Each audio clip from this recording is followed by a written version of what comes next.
Okay, so you guys are basically, uh, yep, you just murdered the Red Paladin guy from the tower and had managed to bullshit your way out of it. So you're basically just heading back to the city of Aquaveda to hand in your latest quest. You're pretty much just outside the city limits. Very nice. So what would you like to do? I think we were just sort of heading in, weren't we?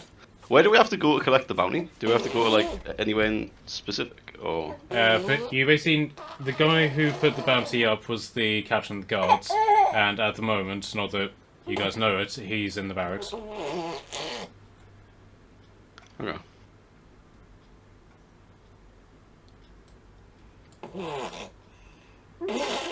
I'm guessing we should just go. Yeah, What go. did we try to find him? Where did we pick up the It was just in the message board. thing? Yeah, so you basically went to the marketplace here, and managed to find a notice board that basically had a very old quest to take out local bandits, and that was basically signed by the captain of the guard, the dwarf who you've been bumping into every now and then. Also known as my best friend. Friendship. Okay, so you're basically just carrying along the same route as before? Yeah. Okay, right, so... As you approach the gate, you hear the sounds of very definitive arguing. You can't make it out simply because there's a... Stop it. Because there's a river in between you and the wall. But as it's all open plain, you can basically just hear that somebody is having a very intense argument. You're not entirely sure why.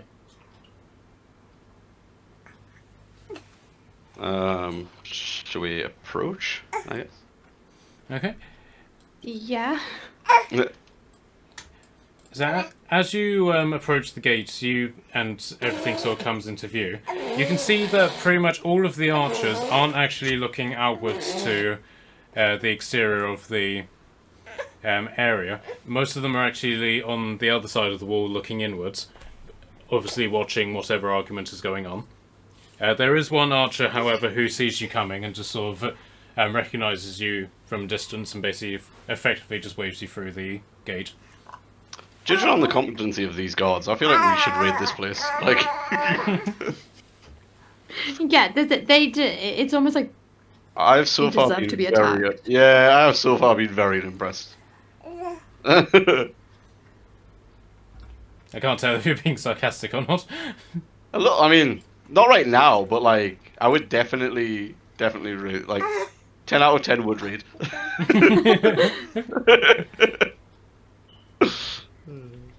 Okay, so do you guys go through the gate? Yeah. Okay, so you basically go through and emerge on the other side, and there to greet you is effectively an entire battalion of Red Paladins. Oh, fantastic. oh shit. And they are arguing with the dwarves who have all raised weapons and are clearly ready to defend this position. But one dwarf in particular, the one who you guys recognise as Finnan, the one who basically ran in front of all of the arrows when you were last here, appears to be holding course in the side of the dwarves. The Red Paladins appear to be trying to muscle their way into relieving the dwarves of their position and taking over the position of this guard post. Oh, that wouldn't be great for us. No. We should definitely not. Does there seem to be like a sort of like a leader between like each side, or? Right, so the guy with the ninja mask is Finnan, and this guy who's radioactive, he's there. So I love radioactive people. They're like my second favorite kind of people. Yeah, they're very What did you toxic say? players. The dwarf's name was, sorry. Sorry? Finnan? Is it? The dwarf, Finnan. Thank you. I'm gonna look to you. And I'm gonna go, should I cast Dramaturgy to help? I love that that is your initial response to absolutely everything. And the I answer can is make always ominous yes. whispers. Yes, do that. Definitely do that. So, from here, so like under their feet at the point of where like this tension seems to be most. Just gonna start making ominous. I'm actually gonna do harmless tremors because I feel like that would be better. Harmless tremors are gonna come over under their feet, and it lasts a minute or until I call it off. Okay. And I'm just gonna act as if it wasn't me. I'm just gonna like do like a little like sweep of the hair or something like that. But my nose is gonna blush red because I'm doing something bad. And it's like try to dissipate the tension by terrifying them.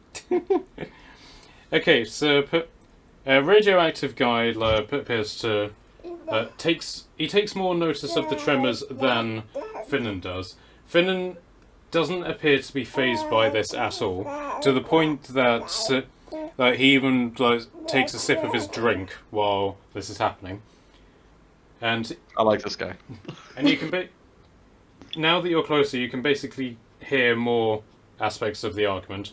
And it's like, we are here by our holy order to take command of this gate to rid the garrison of heathens like you. Like, well, lad, if you have these orders written on pen and paper, then I'm more than happy to help you. But unless you don't, well, I'm quite happy to. And he pulls out an axe and slams it into the floor. Action it.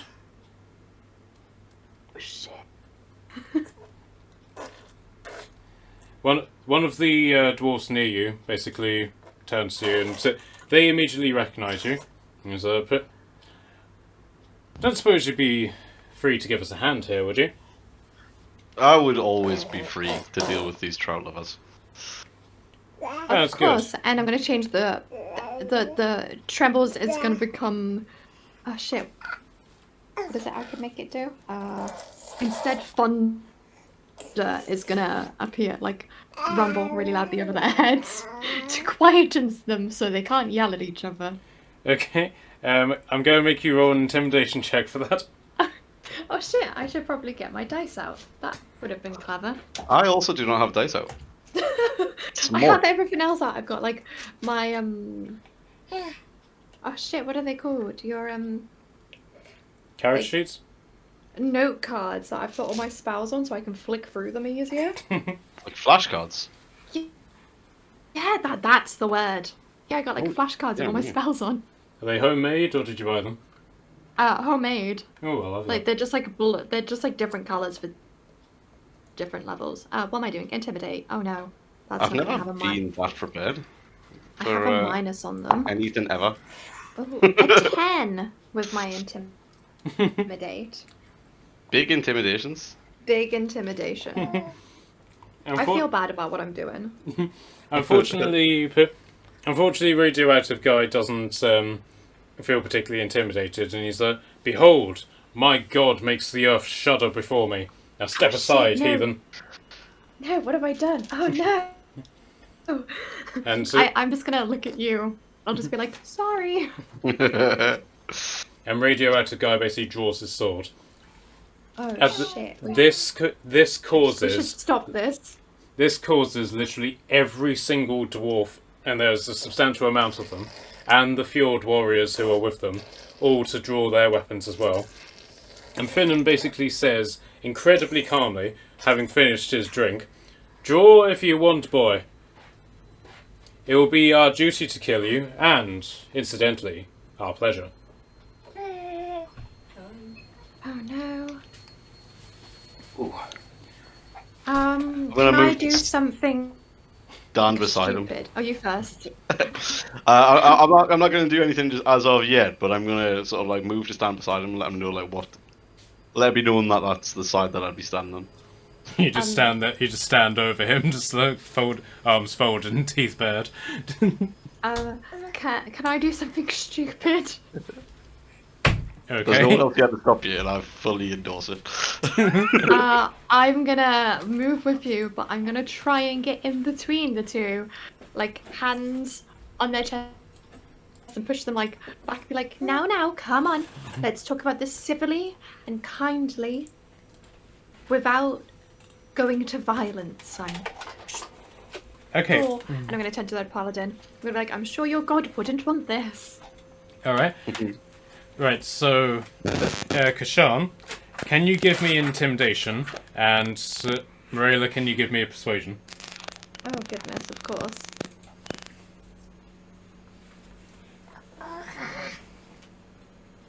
Oh god, it's charisma again. Oh, fuck me. It's 18. Okay. And your intimidation, Kashan? Give me a sec. Add a +4. Oh wow.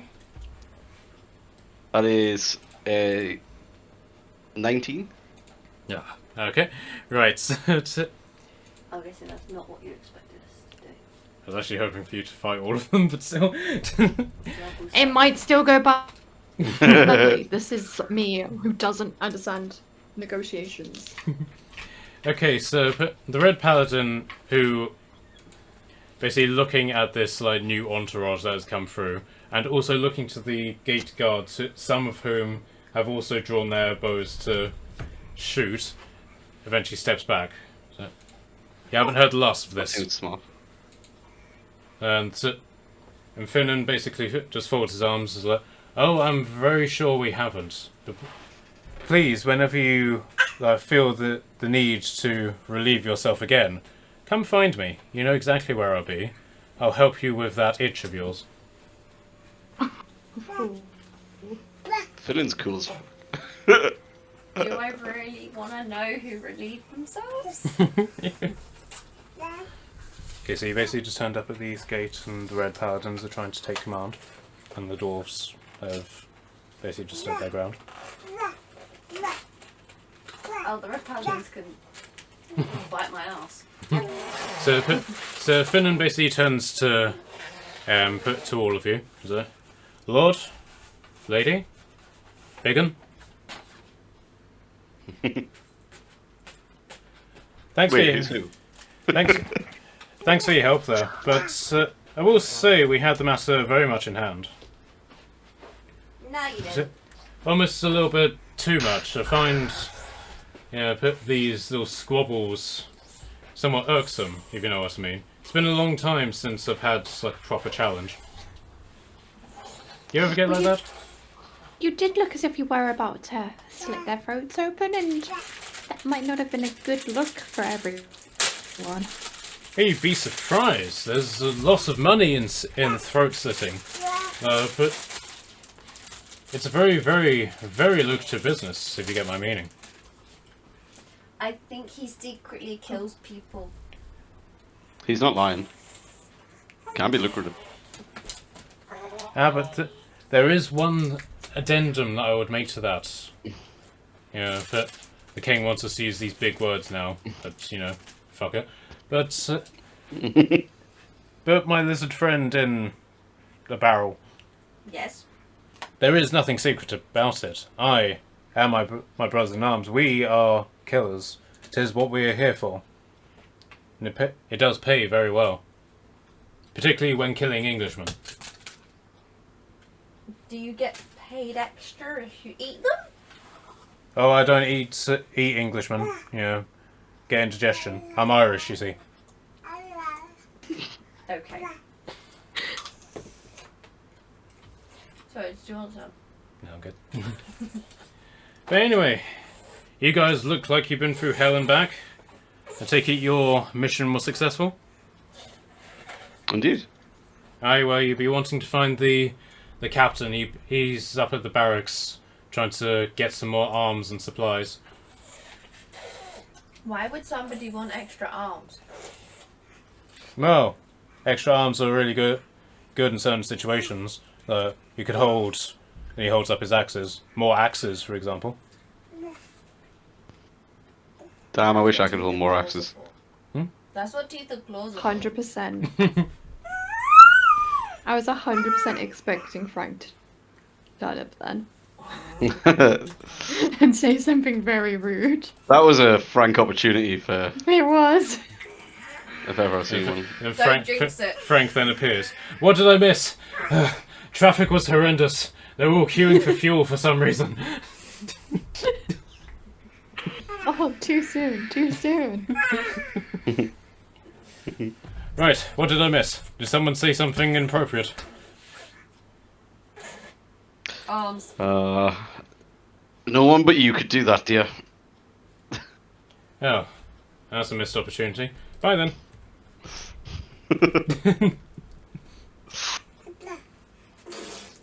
I whisper at Morella as he leaves. I always feel bad. He sounded really deflated. Maybe occasionally we should. Nope, I'm not even actually gonna say it. Nope, I feel like Lyria would turn on me. I'm not gonna say it. I'll be honest, I suddenly remembered who Frank was. Well, you better go to the barracks. Oh, there is one thing. There's been a number of people claiming to have killed the bandits to the north. Don't know if they're representing you or any such shit, but you may find that there might not be a reward waiting for you.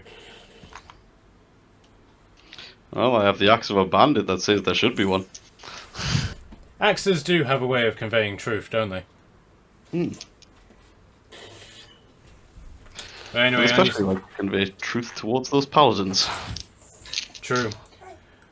Well, Lord, if you excuse me, I've got to clean wherever this is up before they come back with greater numbers. Very well.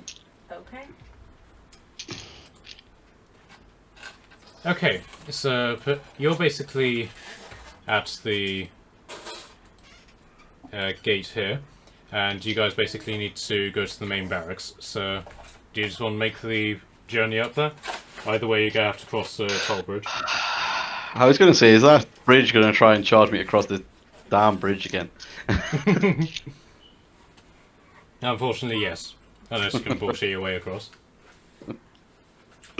Can I suppose there's an throw option to something at just... them and see what happens? No, I shouldn't just kill the gods. I think Morella would probably go off you if you started killing everyone. Yeah. Like, it's not who I am. I just don't like the idea of being charged across a bridge. You're a lord, can't you boss them around? I don't think I'm that kind of lord. I think they just think that I'm the sort of leader of the group. Well, they think that you're a lord because you are richly attired. So there Maybe is. you can walk your way across? Well, in that case, they should expect me to have the coin, surely. Is there any sort of like pass I can buy? Also, how much money do I have right now? It's not a lot. I know that much. Let me have a look at how much money I've got. I'm just gonna roll up to it and just I gave a lot to see people if I to. can just like roll my barrel. Actually, I think we got a decent amount from like the dudes, didn't we? Yeah, I've got 11 gold, 9 silver, 9 copper. Oh, I've got like 60 odd gold because I took all the stuff. I've got a lot more than me. Okay. Alright, I mean, I can't complain too much. How much was it across? Like 1 silver? That bridge was. This bridge might be more expensive. Oh, shit.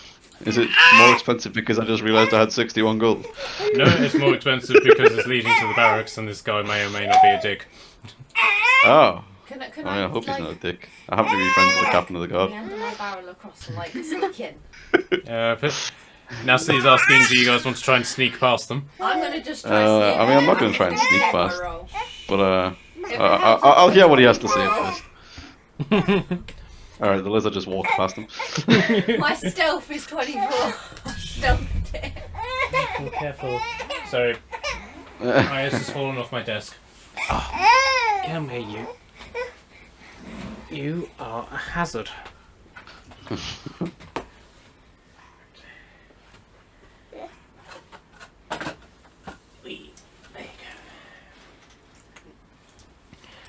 Yeah, I rolled a 24 to my whole. I'm going to sneak past the guards and in my barrel.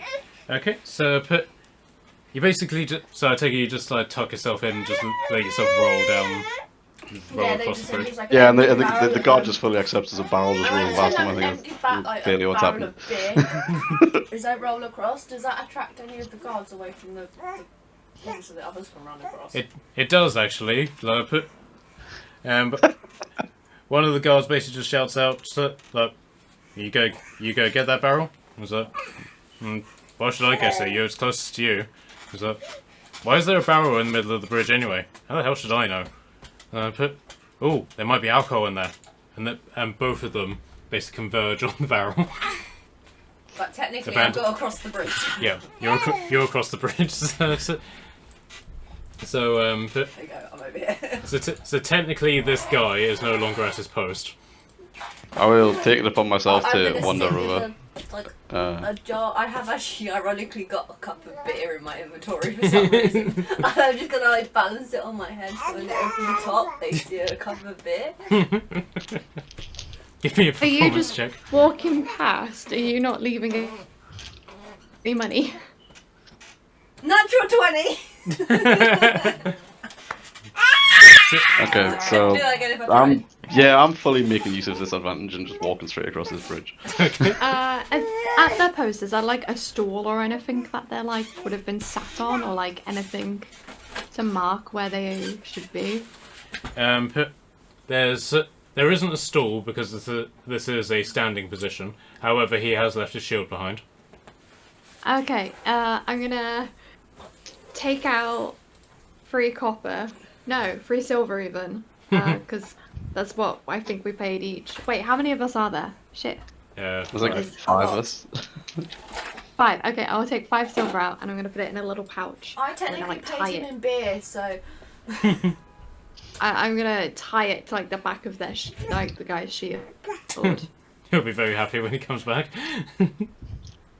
Just so like. Most people would have just nicked the shield. What kind of as shield? I do, is I'm it? gonna. Guys. I bet that's not how you expect us to get across that. This is how we end up in prison. It would be worth it. It's a Lumber's We fault. did. It's all his I fault. mean, He gave me the beer.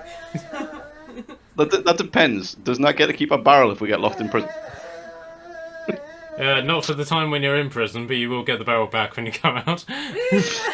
Can we use? No, I was gonna ask if we could use the barrel while in prison.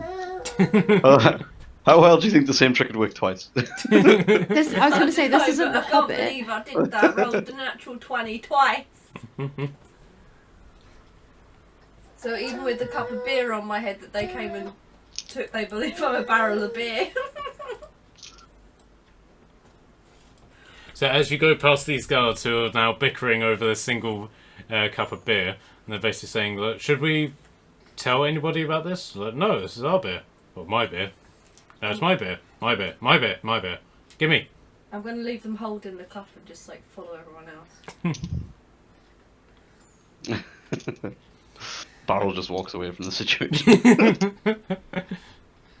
Okay, so you enter what is effectively the barracks island, and it's basically just a bog standard island that has not necessarily a wall around it, but more like a stone palisade. It's literally just there to keep the water out, as opposed to anything defensible.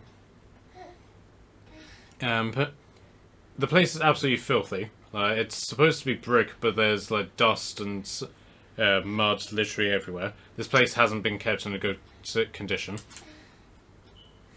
You can see various people are basically just training. A couple of archers are shooting targets, and you can see 2 dwarfs are wrestling in what appears to be a makeshift arena. But other than that, most people are just simply milling around, not actually doing anything. Kashan is very interested by the arena. However, I will approach the captain of the guard first to let him know that his bandit problem's been dealt with. Okay. So he's talking to two very unhealthily slender people, and one of them is basically holding up what looks like a rock which has been carved out to vaguely resemble a face. And the dwarf Hirok is basically just like listening to them and nodding, but clearly not believing whatever it is that they're saying to him. And then upon seeing you, he goes, "Ah, Lord, I'm glad you're here. I was wondering if you could help mediate a dispute, as it were." Very well. What's the situation? Well, you know those bandits that you went out to deal with about 2 days ago? Mm. These two fine gentlemen claim to be the ones that killed the bandit, and they brought me his head, for want of a better description, to prove it. But I'm sceptical, Lord. They've just brought his head. They haven't brought any armaments or weaponry or anything that would prove that this is in fact the bandit chieftain. I mean, in your shoes, would you believe them? I mean, it's difficult to say. Can I take a look at the head? It is very difficult. But yeah, give me a perception check. With advantage. Do I have anything perception? I had one. That is 14. This is basically just a rock that's had some chiseling done to resemble eyes, and then a piece of, then some sort of like mashed vegetable of some sort has been put onto it to resemble a nose, and then slits done for the mouth and eyes, and then what looks like horsehair has then been put on top of it to resemble hair. I'd like to look at the spiked helm that I'm assuming Olumba's wearing. Yep. And ask if I might borrow it from his head. And then I'd like to pick it up and attempt to put it on the rock. Okay, go for it. How well does it fit? It doesn't. I'm just going to turn to Hirok and say, what's quite unusual is that this helmet was taken from his head, and it doesn't quite fit his head. So... That is unusual. No, very unusual. So, gentlemen, I assume you have some very persuasive argument as to why this clearly is not the head that I asked for. Bearing in mind, gentlemen, I didn't ask for the head, I asked for his weapons. And at this point, the two guys who are trying to claim your bounty are like cowering away from you. So if you want to give them a last message. No, I think they've learned. Don't steal other people's kills.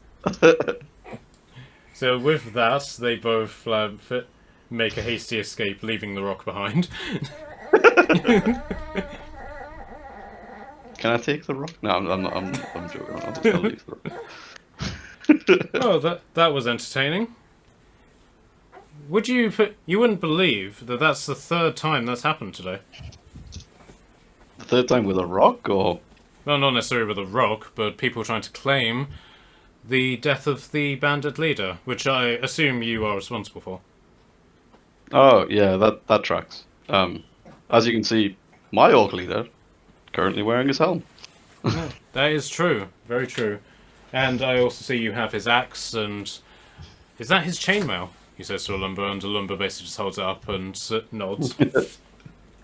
You see, this is proof. However, I like to prize myself as a Dane of having a brain in my head. These Saxons, however, they seem to have this very backwards tradition of believing the story that's told to them first. Imbecile. So of course, had I been Saxon, you would have lost out on your bounty. It might be something to think about. Praise be it that you're not Saxon. Indeed. Yep. Well, time for your reward, shall we? So he leads Lead you the way. over. He leads you over to this sort of building. It's basically, it's not actually what you would call a building, as in there's no interior to it. It's basically just like a stone roof, which is held up by various stone pillars. It's completely open plan. So the first thing that he does is that he goes over to a barrel with various drinking horns and scoops each of you up a horn full of ale. Now that is the appropriate way to start a reward. Marilla's just gonna hold it and sniff it and just like smile like, thank you, and pretend to take a sip of it, but none of it touches her lip. Give I'm me, gonna just put it in my pocket. yeah, sure. Give me a deception check.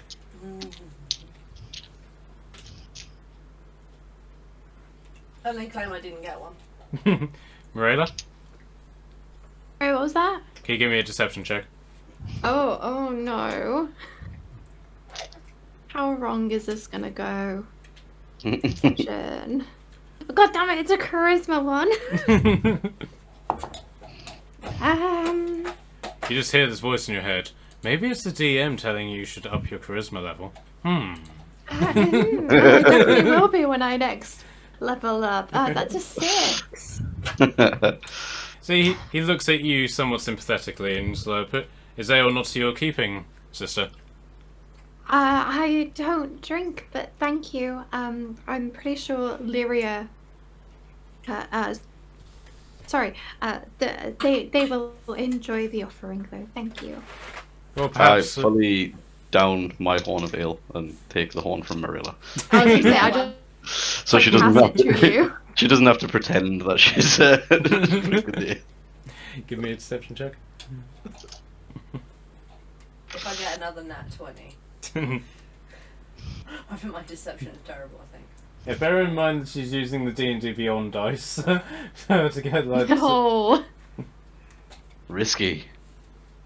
Yeah, but I don't risk rolling normal dice because the baby is at my knees and she will eat the dice. And also, I got her That, red. that's And also, I And even with downloaded. the glittery dice. Yeah. I did roll a natural 11, but then the baby clicked and rolled an 8. Yeah, that so makes either way, sense. it's 11. It's a. It's very clear that he doesn't believe you, but he laughs at the effort and pours you a drink anyway. Hey! So, there's a number of ways that I can reward you. Money's always nice, of course. But if you were to, shall we say, do a trade, things might become lucrative for you as well. What kind of trade? Well, we're always in needs of arms and weapons. Like, if you were to hand over some of the goods that you got from the bandits, I'll make sure they're put to good use, and also pay for your trouble. The reward is 20 gold, but if you throw in put the various gear, I can bump up to 40. I mean, don't get me wrong, I know how much a piece of chainmail is worth. I know how much a great axe is worth. And I will be 100% honest, because I'm Danish. That isn't the value of this gear. If you were to take this gear somewhere else and sell it, you'll get easily 10 times more. But if you're happy to support a good cause, well, maybe not a good cause, maybe a more hopelessly romantically doomed cause, then we might be able to make some arrangement. Well, I can't speak for my friend's chainmail. However, I have some spare items that came from the bandits. So I'm more than happy to give him the great axe. And I also have a spare javelin. And some hide armor, I think, that I got from the bandits. Yes, I have a shield. I have a shield that I haven't used yet. is it the one that you have equipped? Oh, do I have it equipped? Oops.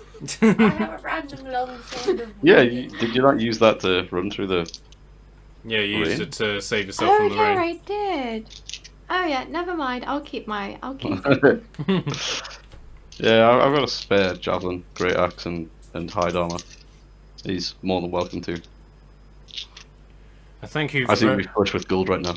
I thank you very much, Lord. And so he picks up a pouch, which basically he's got 2 pouches on this little table. He picks up the bigger one, so he's clearly sort of anticipated both outcomes, and he basically just picks up the bigger one and just chucks it to you.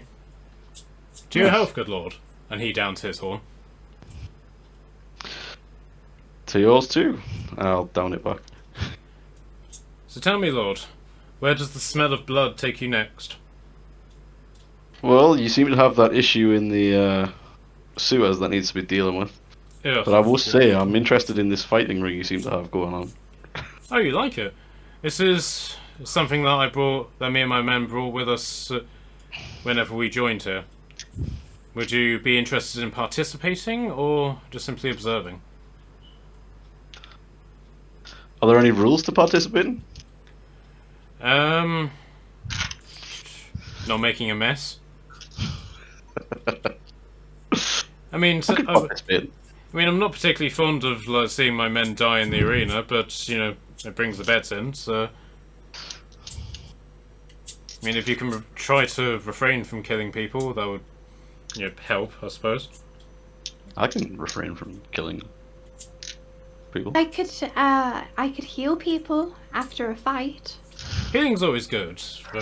I'll say. In fact, you could charge for that. You get quite a bit for it, I imagine. I'll just do it. It's fine. I'll just set up like a little station and I can heal them. It's okay.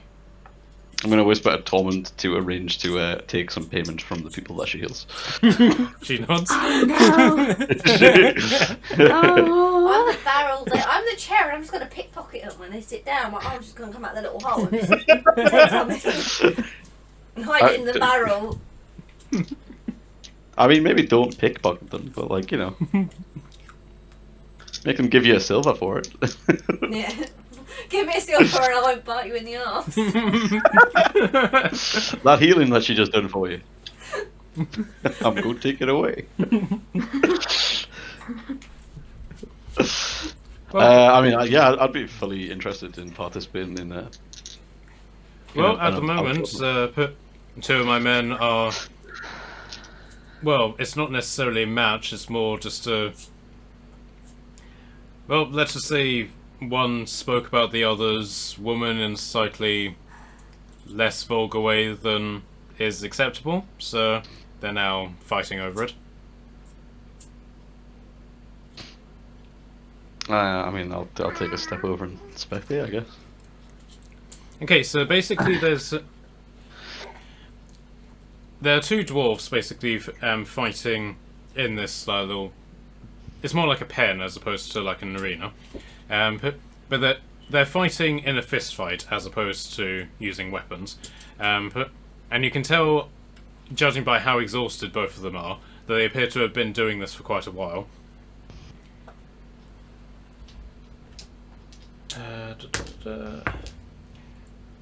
Until after a good sort of like 5 minutes of just like whack, whack, whack, whack,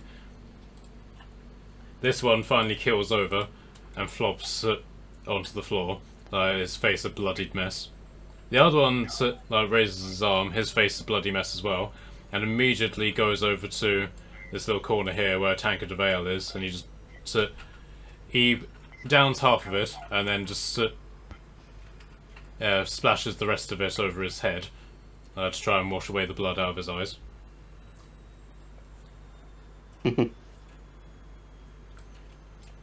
So he steps out and says,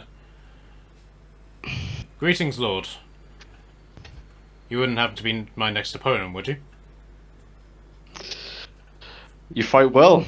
I'd be honoured to be your opponent. That's interesting. What sort of contest are you looking for? Something armed? Less armed? Something deadly? Well, your captain has asked me to refrain from killing you, so maybe we should do it unarmed. Well, I'm quite happy to not kill you with a sword. Though I can see you're more of an axe person. How about we do a match with something that neither of us are particularly skilled at? What do you have in mind? was thinking maybe maces. Oh. I could go for a mace. Excellent. Did Hirok give you the rules of the barter, as it were? No, he said that the only rules were not to kill you. Or try not to. He was quite vague. Well, specifically, not make a mess. I mean, we don't want to pollute the river with blood and guts and shit, do we? No more so than it already is from those trout eaters, but yeah. All said. Well, you could basically do small, average, or large bets. A small bet is usually a single gold, medium 5, large 10. Oh. How much gold did we get from the reward? 40, was it? Like, Are we sharing that out just like as 8 each? Is that 40? 40 in total to split between you. Bless you. So do So there. call it 8 each. I mean, I'm willing to. I'm rather confident in my strength. And my constitution. I'm gonna take my I'll- 8 gold. I have basically no money. Okay. Nobody seems to give me money. I will bet the 10 gold. Okay. Right, if you want to add just a standard mace into your Inventory. Yep. Can we bet on them? Yeah. Would it be wrong if I bet one on each person? You can do if you want. Sure, that would be counterproductive if she bet on each person. Not really, because I'll lose 1 gold, but then I'll win extra gold on the other one. Well, it would basically work out that you haven't actually lost anything, but yes, you can do that if you want. Okay. And I'll bet 1 gold on Kashan. I'm gonna show some good faith. I'm gonna actually climb out of my barrel and sit on my barrel to watch the fight.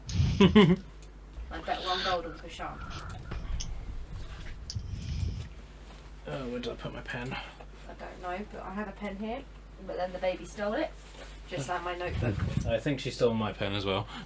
I've got some pens if you need it. Chewing cardboard right now. Now she's sulking at me because I took the table. There it is. Plum. Thank you.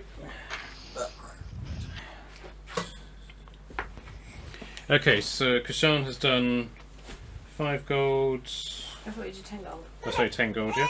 Then you've done what Yeah, gold? I've done a big one. Marilla, you go get in on this? It's illegal for a nun to bet. Charlotte? Well, a lumber will bear 1 gold as well. I thought he was going to join in.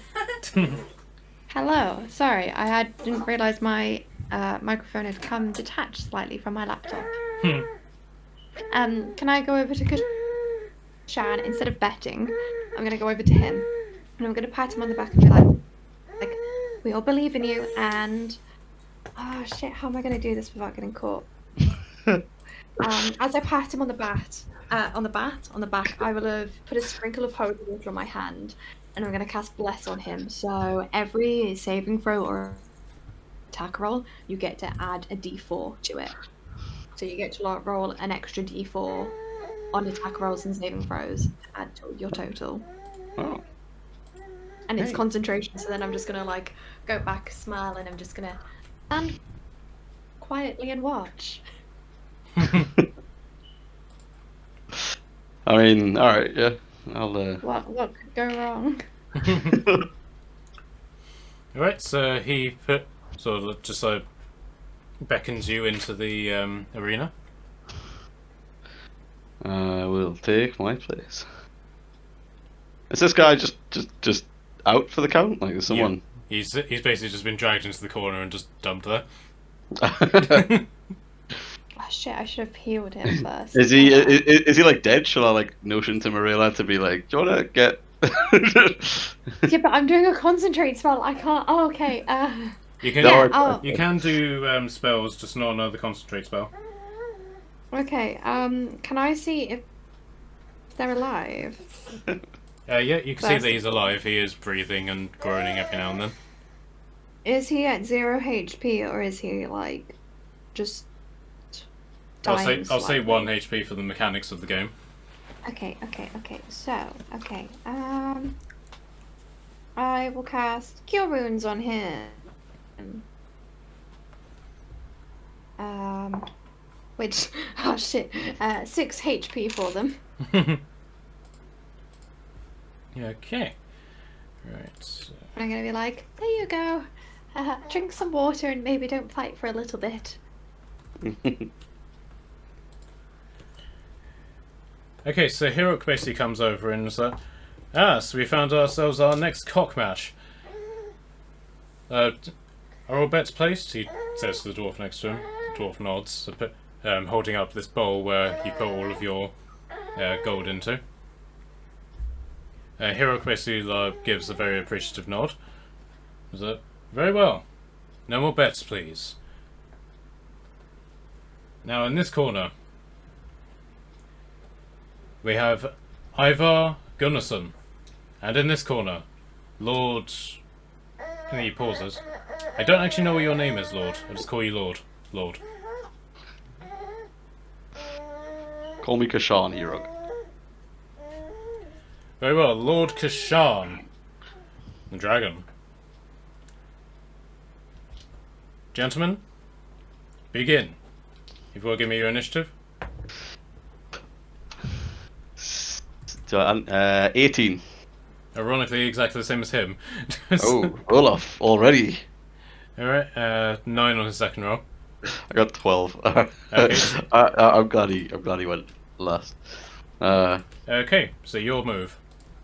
Okay, I mean, I'm gonna start off nice and simple with a mace and just go for a good old swing at my new friend Ivar. Mm-hmm. 13 plus, what do I add to? Plus 5 to the mace, so 18. Okay, yeah, that hits. And then 1d6. 1d6? Whoa, that's not a lot of damage at all. That's 8 damage though, so. Alright. So, Pretty good so far, pretty good so far. 8 damage, did you say? Yeah, 8 total. So I rolled a 5 and it's plus 3, so. Okay. You go do anything else? Take bonus action? Bear in mind, mace is a one-handed weapon. Oh, so can I swing again with it? Like do a You second swing? you can't swing again with it, but you can make like an unarmed strike with your other hand. Oh yeah, okay. I'll go for an unarmed strike. Definitely go for that. I'll go in and try and sort of like swing the mace as like an uppercut, and then try and clock him with a good left cross. Yep. That is 12. Unfortunately, that doesn't hit. Ooh, So you never mind. see, that takes like a full whack to the face from the mace, but then with surprising speed, he just sort of flips over, and your punch just goes sailing over his head, which, given the height difference, isn't actually that hard. Okay, that's me for now. Okay, so he is basically going to. He's a dwarf, so he's going to go for the low blow. Oh, Does a 14 hit? it does not. Okay. And again, he also is going to try and do a punch, also going low. Does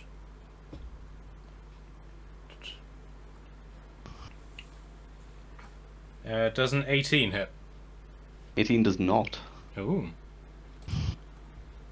I'm quite well armored with my cloak of protection still Yeah, it's like that scene out of Deadpool where he just tries and punches you in the nuts, and as he hits the armor, his knuckles just break. on. Ooh. Well then. Try and low blow a dragon, would you? Alright, your move. Alright, I'm gonna take some return swings. We're gonna go with the mace again first. You go put your fire rune in it. No, I've got to spend time to actually like embalm it into the embalm is not the word I'm looking for. Engrave. I've got to take time to like engrave the rune, so I can't activate my fire rune on the mace itself. I can activate the frost rune on my armor if I need be, but I'm okay with that for now, I think. So I'm going to that's a 19 hit, so I'm assuming that hits. Yep. 1d6. Oh, that's only another 4 damage. But I will then try and attack with a swing. Does 14 hit him? Well, he's pretty much naked from the top up, so yes. Alright, cool. So that is just 4 for my unarmed strike damage. So that is 8 damage in total for that round again. Oh, lovely. Alright, so he is... so he's going to try and circle around you. And he is going to attempt an attack on the back of your legs. Oh. Does a dirty 20 hit? Dirty 20 does hit. Alright. Naughty 20. The naughtiest. I want to know what a naughty 20 is. That does 8 damage to you. Oh. So you sort of fall to one knee as this impacts you, and he's basically going to try and like climb up you to knee you in the back of the head. Oh, I appreciate this. I appreciate this fight. But unfortunately, he stumbles and ends up just flopping on the floor. So he's now on his back. So any attacks that you do with it against him on this round are with advantage. Okay.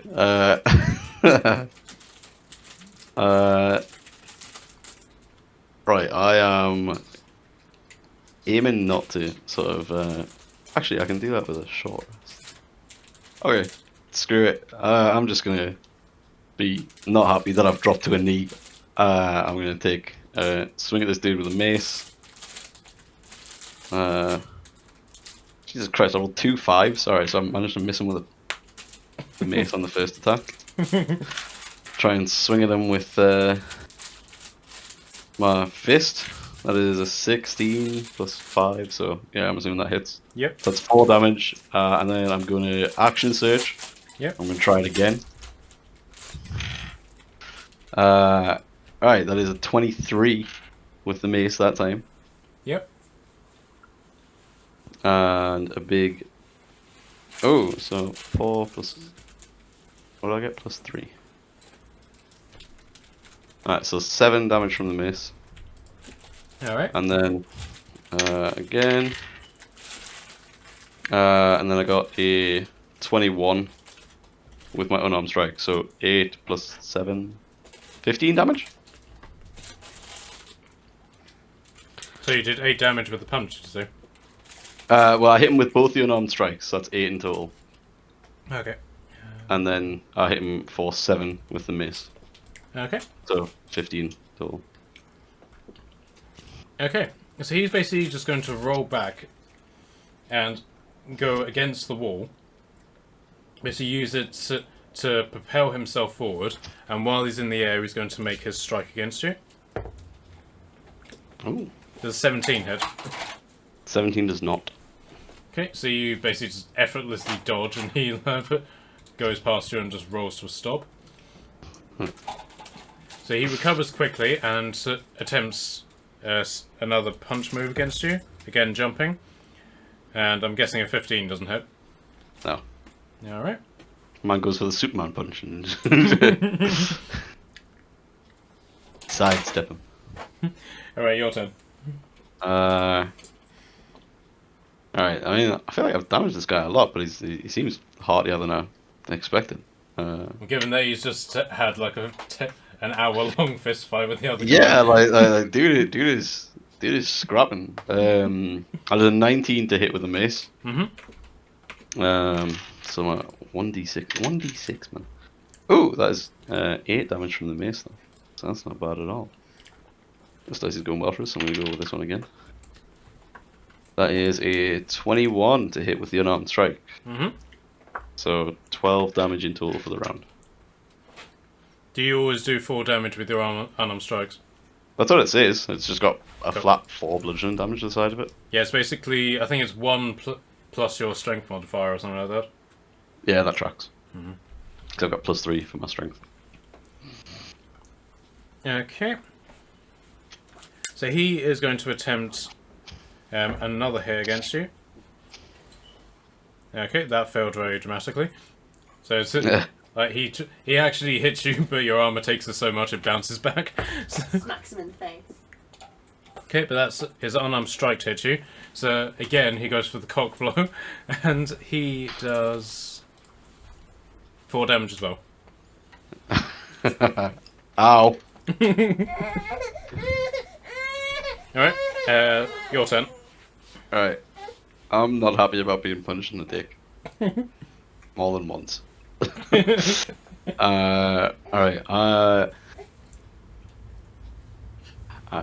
no, alright, I'm not gonna waste a giant's might because that's a long rest thing. Right,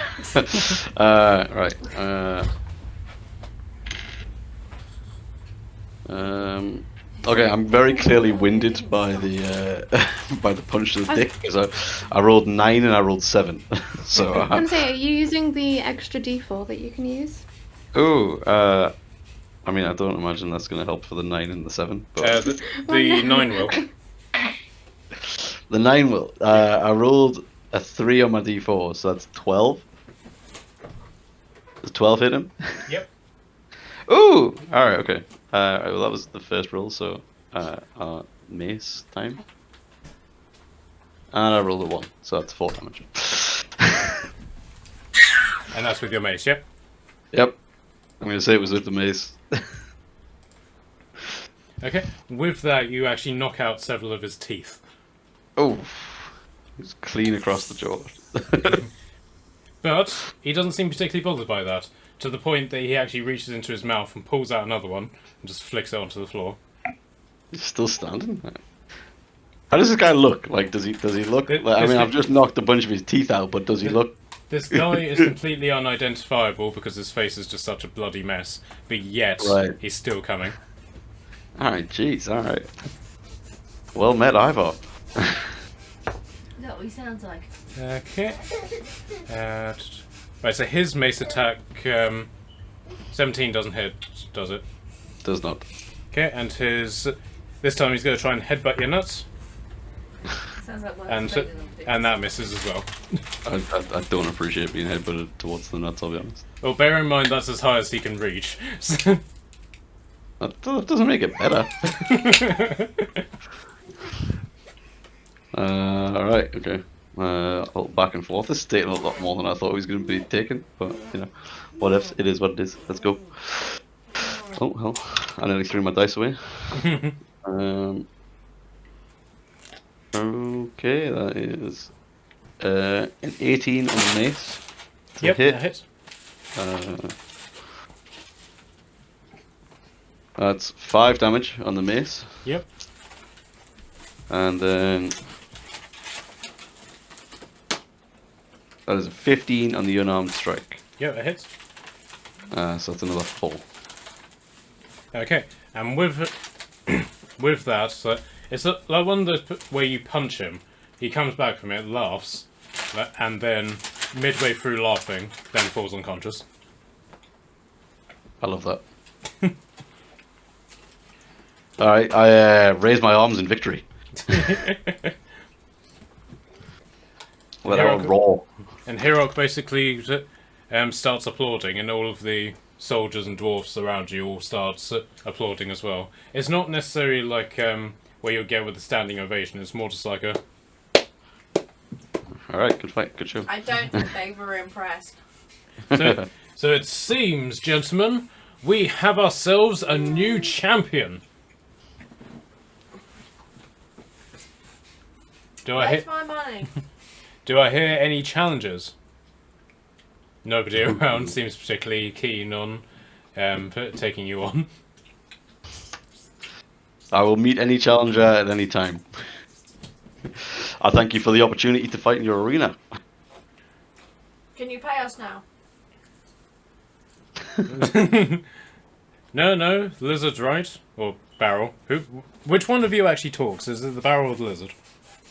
At this point, we think both. Me? Right, okay. I'm sitting on top of the barrel at this point. Yeah, okay. I climbed out to get a better view of the fight. Very well. Okay, so, Kashan, you get 20 gold. Hey. You get 2 gold. And Lumber gets 2 gold as well. Nice. Can I cast I healing didn't word? have enough to do a bigger bet, really. Not safely. So, what was that, Charlotte? Can I cast healing word at 2nd level on the one you were just fighting, Kashan? Which does 2d4 plus 6 healing. Because I bet he looks a bit fucked up. That is... Oh god, I can't do maths. That's 8 points of healing for the guy you just fought, Kashan. And then I'll do... Cure wounds on you. Ooh, thank you. Let me just find the spell, which does 1d8 plus 5 healing. And well, you get 13 points of healing. Nice, I'm back to full. Boop, Love boop. that. Big fan, big fan. So Ivor basically gets back up to his feet, wipes his mouth, which is bleeding, and then with that hand basically just holds out and is like, good match. I take his hand and hold it up. Yeah, slightly as a gesture of a good fight. Perhaps when I'm a bit more tidied up and significantly less sober, perhaps we could have a rematch. I'd meet you again anytime, Ivor. Farewell, my lord. And in recognition of your victory, please keep the mace. Oh, I don't mind if I do. Kashan is always happy to take more weapons. Cool. Yeah, that was enjoyable. That was nice. Okay, so but what do you guys want to do now? I mean, actually, after the healing and stuff, I don't particularly sort of necessarily need to take a short rest. I was gonna say, what time of day is it? It's It was fairly early, wasn't it? Like, yeah, it's not quite midday. It's sort of like 10, 11 o'clock. How long is a short rest? The games say that it's an hour, but I do it as half an hour. Okay. Could I? So I have a thing that I want to sort of do because as a rune knight, I'm proficient with like smith tools and stuff like that. Mhm. And same as with the alpha base, we have like a forge and stuff.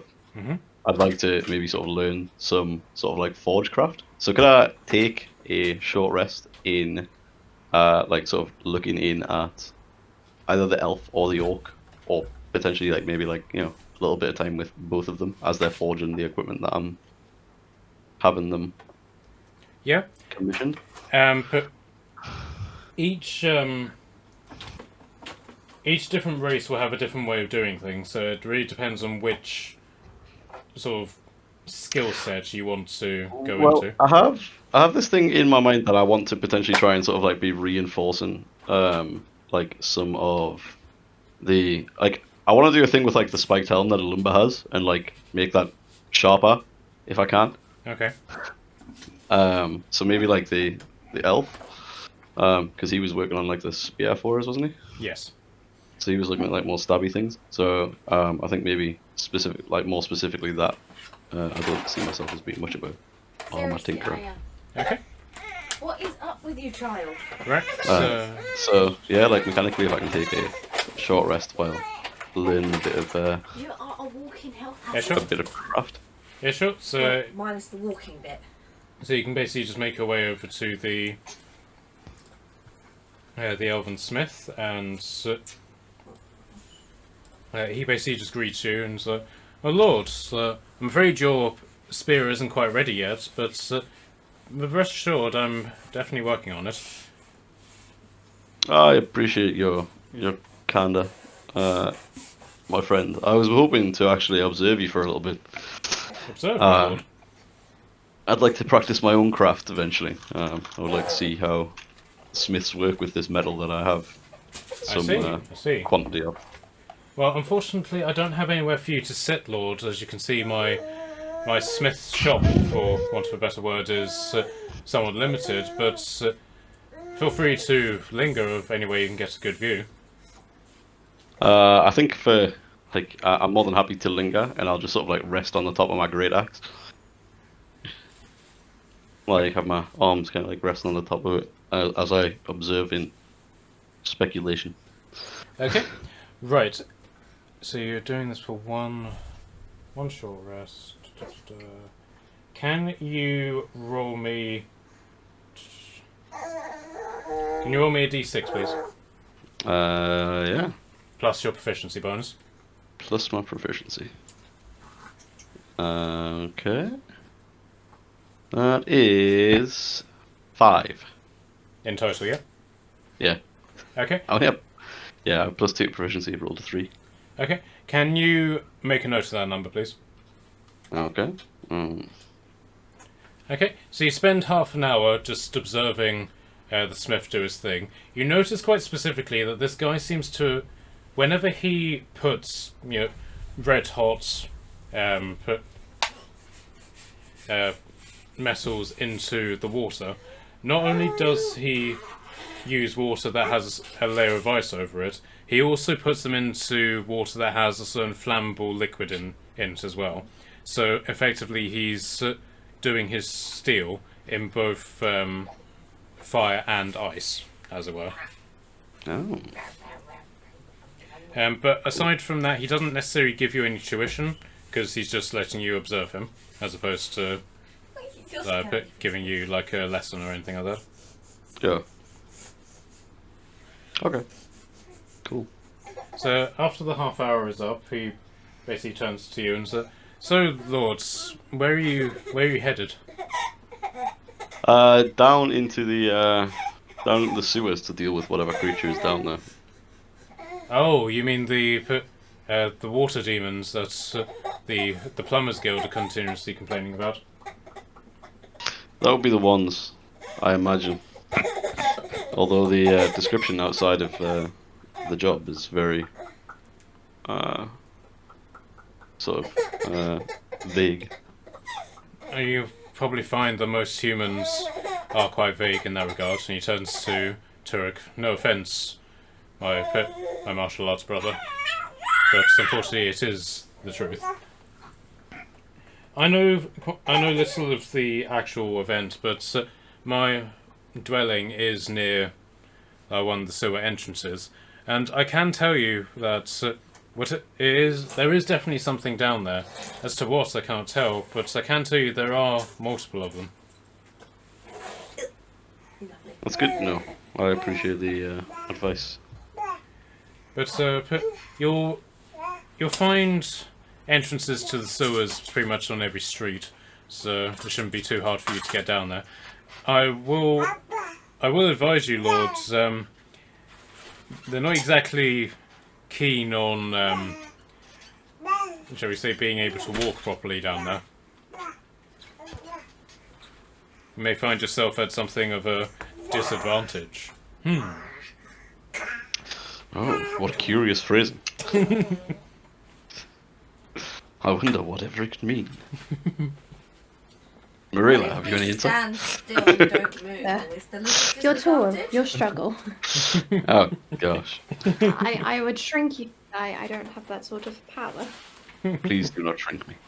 I've also realised I've used so many spells. We're about to go into the sewers. Do you get anything back from a short rest? Nope, I just get hit points. Oh, And dear. channel divinity. Oh, It's fine. you can channel divinity. We'll be okay. I've still got 3 spell slots left. I'm I sure haven't we'll be even fine. checked mine. Wait, You've had a long rest, so you should be at full. Okay, so you guys ready to head down into the sewers? Yeah. go. Use it. I'm also gonna release the concent. It's been over a minute. You're no longer blessed. Oh no. Okay. So, is there a particular point in the... I was saying, was there like a particular entrance that the people that were Okay, so requesting it were if using? you're talking as if there's like a sewer plant or anything like that, the answer is no. Basically, but what the sewers are a series of what were natural tunnels that are underneath the city that the people of Aquaveda have just simply reinforced with like brick and mortar to just simply flow into the river. So there's the occasional manhole on street corners and stuff like that, but the main way of getting into the sewers is to basically go along the shore of the river where the walls are, so basically here, and basically just find an open hole in the grating and then Go in from there. I mean, I'm down for whatever. I do not have dark vision, so wherever we end up going, I need some light of some description. I have dark vision. I've got torches. I'll describe everything to you. All right, we're gonna like replay this back, except it's gonna be the opposite way around. I'm gonna be not a fan of the sewers, and I'm gonna hold Marilla's hand the entire time. Yes. Not okay. Not okay.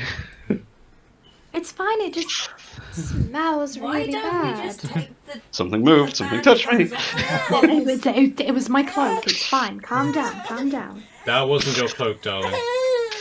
Frank. And now I'm terrified. I'm leaving. I'm leaving. I'm leaving. Come on, no, Kashan. Come on. Come on. It's okay. Come on. Think of the I'm just food gonna. we'll have later. You can hold my hand. That's not your hand, and I know it isn't before I touch it. Okay, so do you want to head down? yeah. Yeah.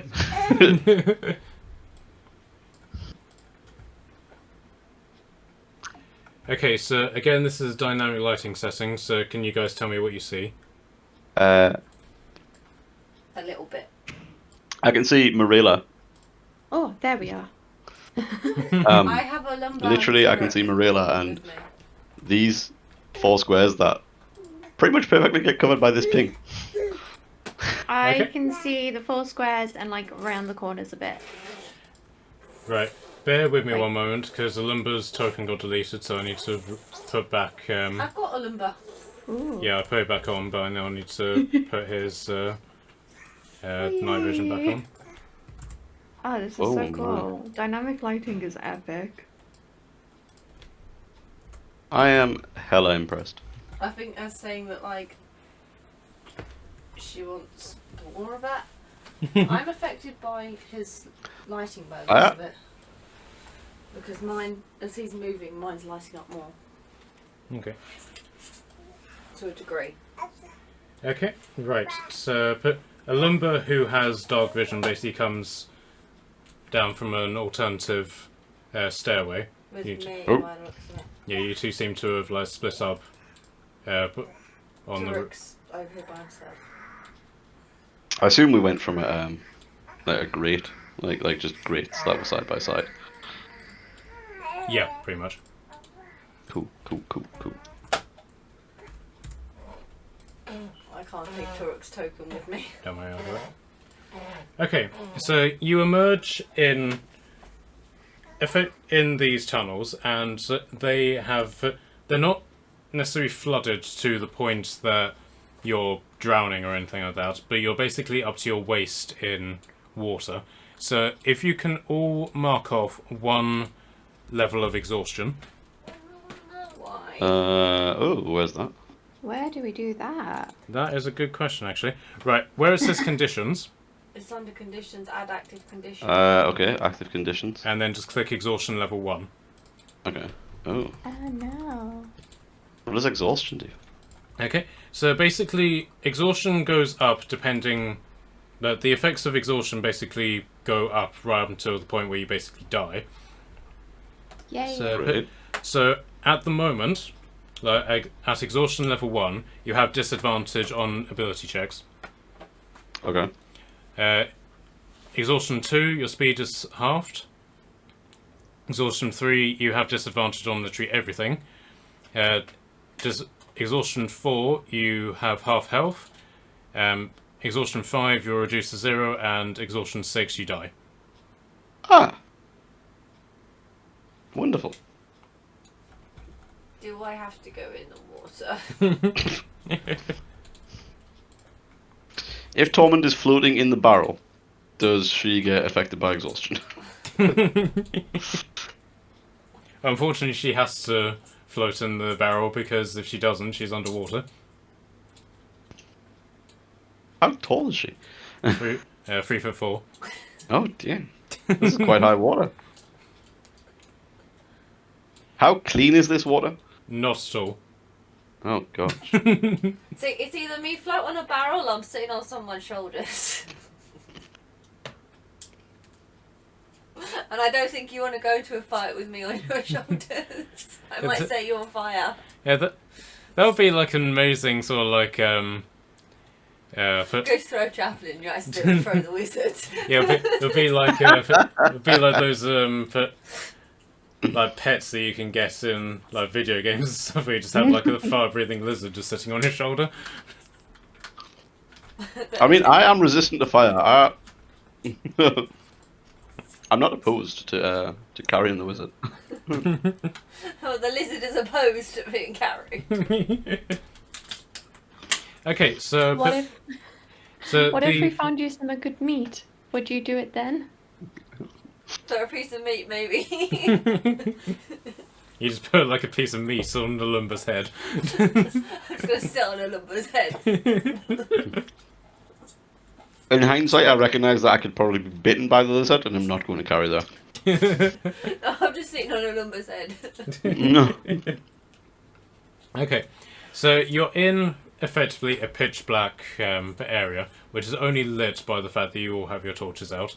The sound of running water is echoing throughout the entire area. Sorry, I know my character's gone weird. My computer went weird. But you do, however, see the occasional green glowing something underneath the water, which in certain cases is enough to light up the way, but other than that, you can't see anything. Okay.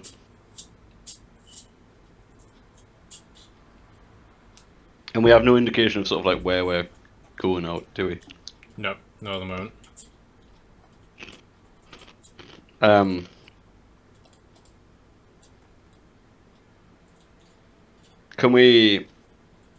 Can I run like a perception check to see if I can sort of hear anything over the sound of the Russian water and stuff? Yeah, definitely. Find some sort of like bearings. You can either do perception or survival. Perception or survival.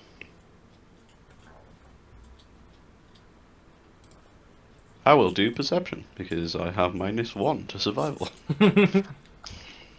Well, a lumber did survival, and unfortunately he didn't get anything either. Does he get a bonus because I'm sitting on his head? I got 16. On your perception. 16 on the perception, yeah. Yep. You can. You What can, am I basically actually just, doing? you can basically just do whatever rolls you want. So either perception or survival. I'll do survival because it's higher. Okay. And I rolled a nat 1. Okay. So you basically put. You can't hear anything in terms of anything close by. However, you can hear in like this area and this area that the water appears to be rushing against something. You know, like have you ever been near rapids or you basically hear that like something is causing the water to be interrupted and the water is then rushing past. So there is a current to the water that you're in, but it's so slow moving aside from at these points that you can't sort of feel it, but you can hear it. Where was the first area? Okay, so it's like they're both up the way. Yeah. Well, I will let the group know that I can, like, what I can hear, and maybe use that as a starting point to investigate. Okay.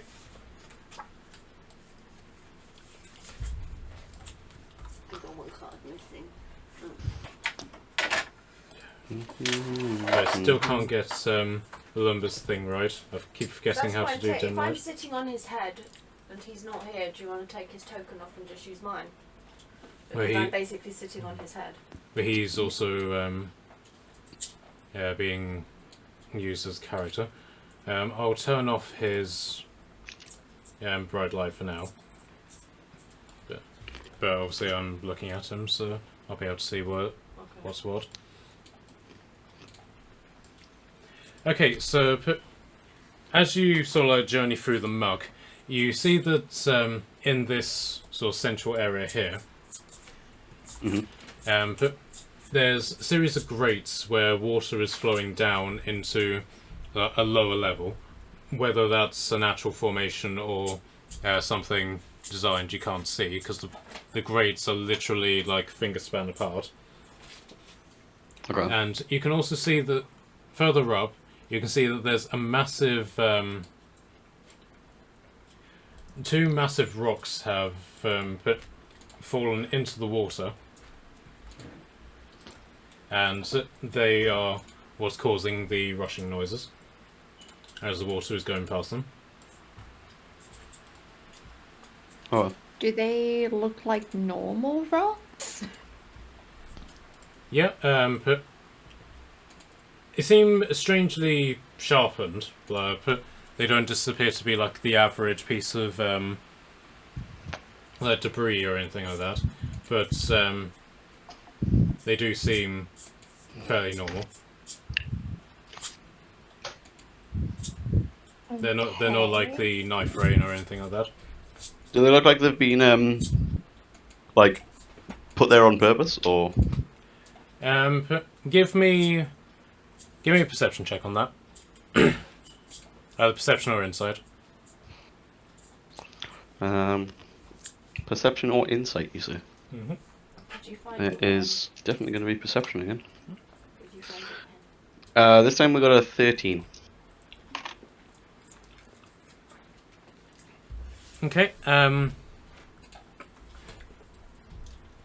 You can't see any sort of strategic reason as to why somebody would put these rocks here. But the one thing that you notice is that these rocks are sort of identifiable landmarks, if that makes sense.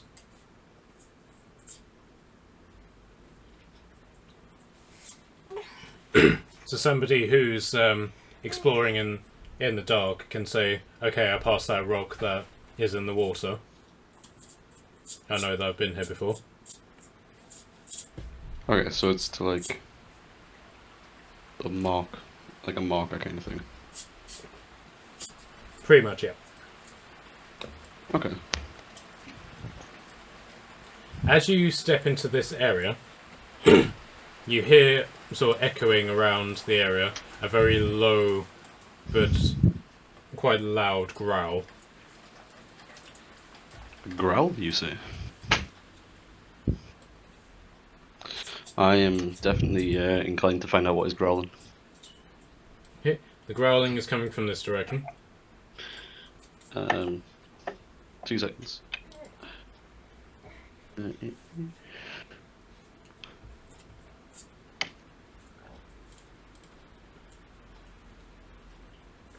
Marilla, do you want to do anything? Yep, hang on, I'm just eating a biscuit.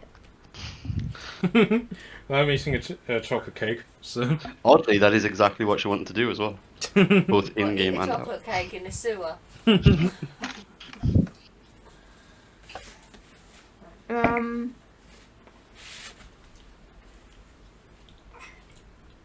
What can I do? I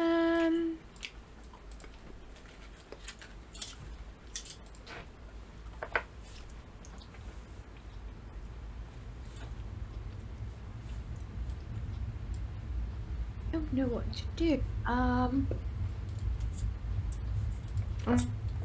Looking at roll 20 might be a good idea.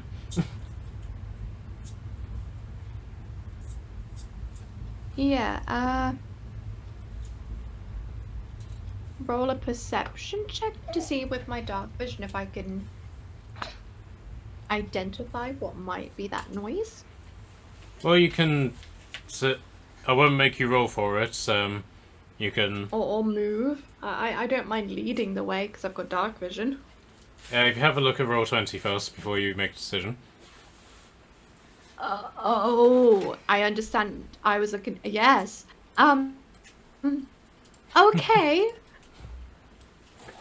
I'm gonna very gently tap Kashan's hand. It sounds like that. What was that?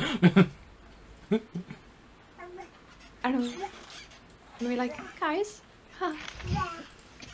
there's something really big in front of us, and it looks very scary. And I How big? think we need to approach. I think. I'm assuming can Marilla see further than me because I Yes. currently I don't have see dark it. vision. Oh my dear I lord! think it could possibly eat one of us whole. It's big. It's really really big. Could it be the monster we're looking for? I hope so.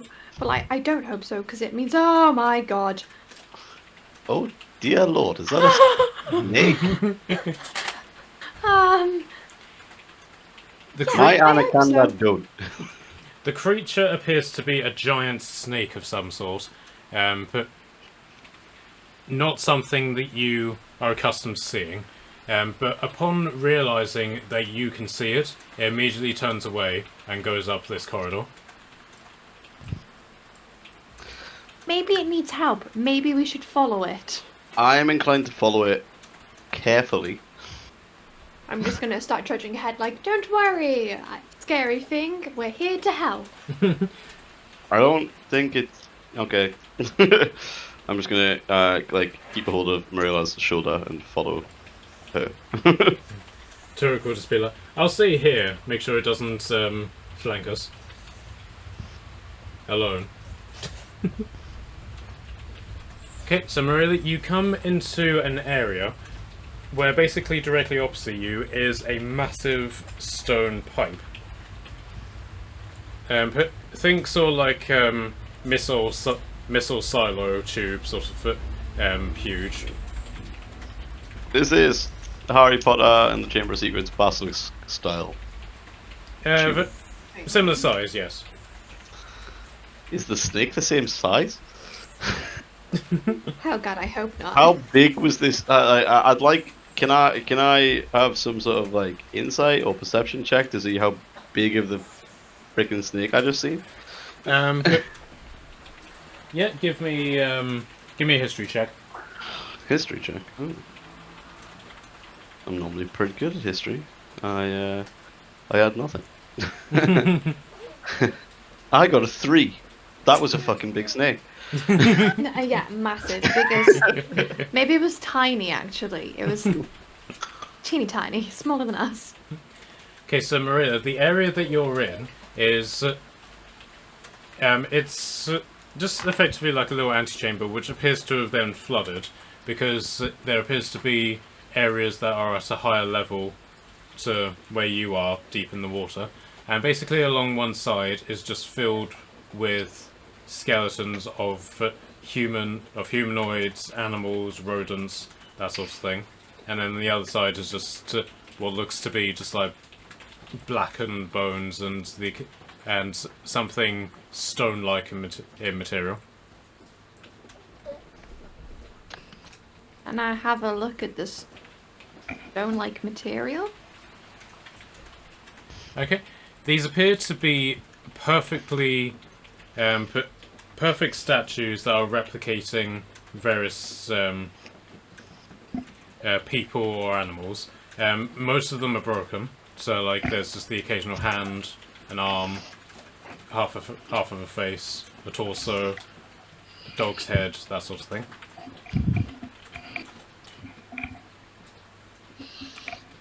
Do they look like they're just people, or are they like statues of like deities?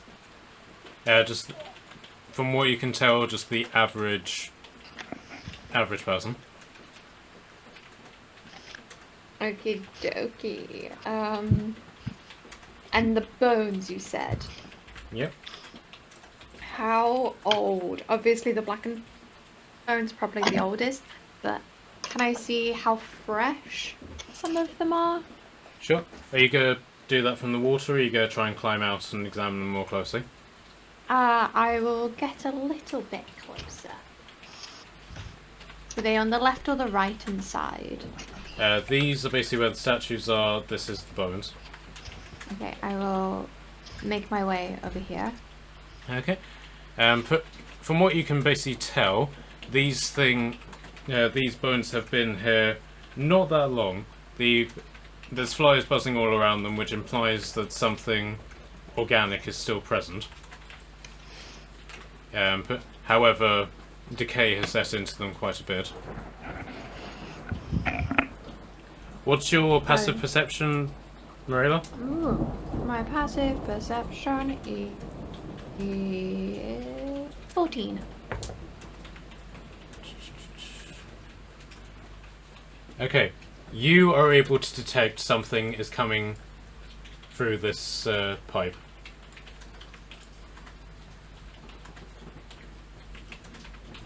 Like coming right now. Yes. Okay, I'm gonna say, guys, back up, back up. We should back up. And then out of the pipe emerges the giant snake. Jesus. Okay, so it takes a while for it to basically come out and unravel itself. But eventually it sort of rears up, and is this your marching order, by the way, guys?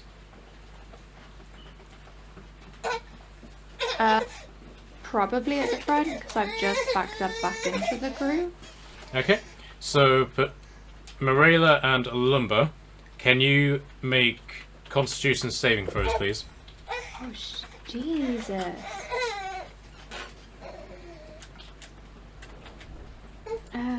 What is my constitution? Wrong button.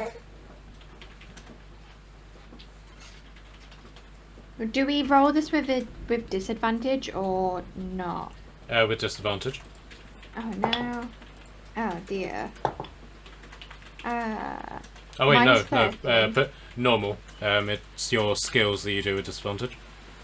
Okay, it's still a 13. Okay. Right.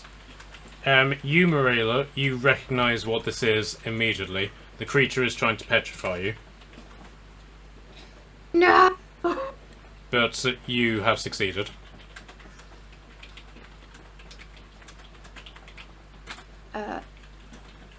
Did Alumba or whoever it was Yeah, but- succeed? Yeah, Alumba succeeded as well, but he doesn't understand how.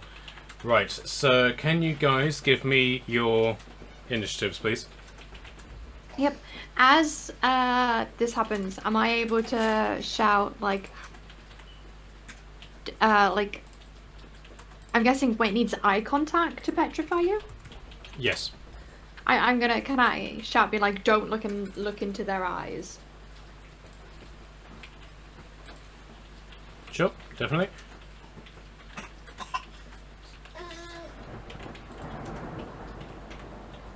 If you're wondering what that noise is in the background, we got a thunderstorm rolling in.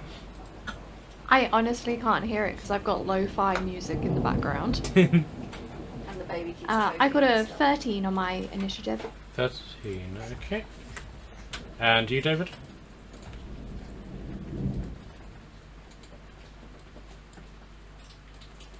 Thanks for moving me on. Sure. David? Oh, I was muted. Sorry, I forgot that. I was busy fixing the drawer that fell out as I tried to pull it out, and I was banging on it, so I muted myself, and then I forgot. I was very excited to fight the big snake. I got a 20. You got 20, okay. And that, what did you get? I didn't roll because I was distracted by stopping the baby choking on pieces of paper. 12. 12. Okay. Actually, managed to share chunks this game off, so I'm going to throw it in the bin. Okay. Okay, so David, you have the first move. Ah, yes. My Goku-esque penchant to fight strong enemies is fully alive. And you're back to using your axe now, so you can use your rune on it, can't you? Yes. Okay. Great axe is currently equipped. Right. I am going to. What am I going to do for this? Okay.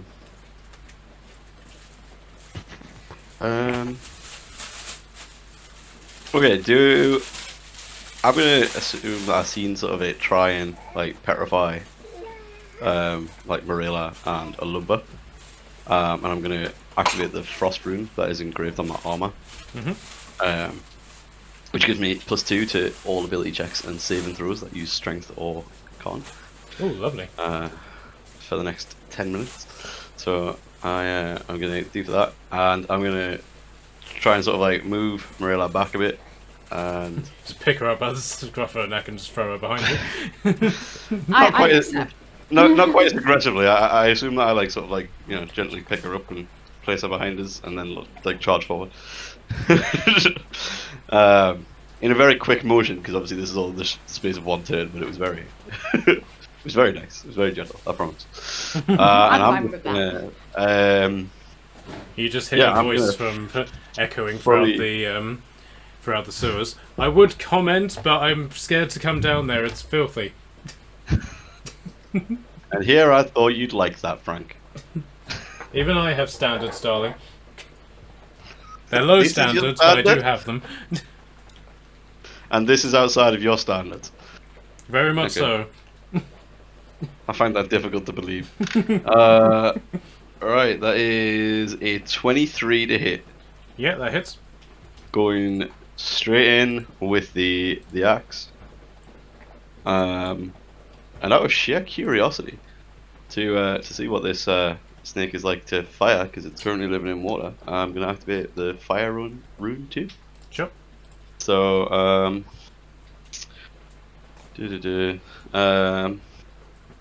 so it has to make a strength saving throw of DC 13. Failed. Oh, okay. Hey, the first person to fail the strength check. Nice. Okay, so it is restrained for 1 minute, Mm-hmm. and it takes 2d6 fire damage at the start of each of its turns. Okay. It can repeat the save and throw at the end of each of its turns to banish the shackles on a success. Mm-hmm. But that means I got to do a d12 plus 3 to my damage, yeah. And then I get to do an extra 2d6 fire damage. That is. Okay, so roll your axe damage. So I rolled a 10 plus 3, so that's 13 axe damage. Okay. Maths time. Okay, so that's your axe damage and then your fire damage. And then fire damage is 8.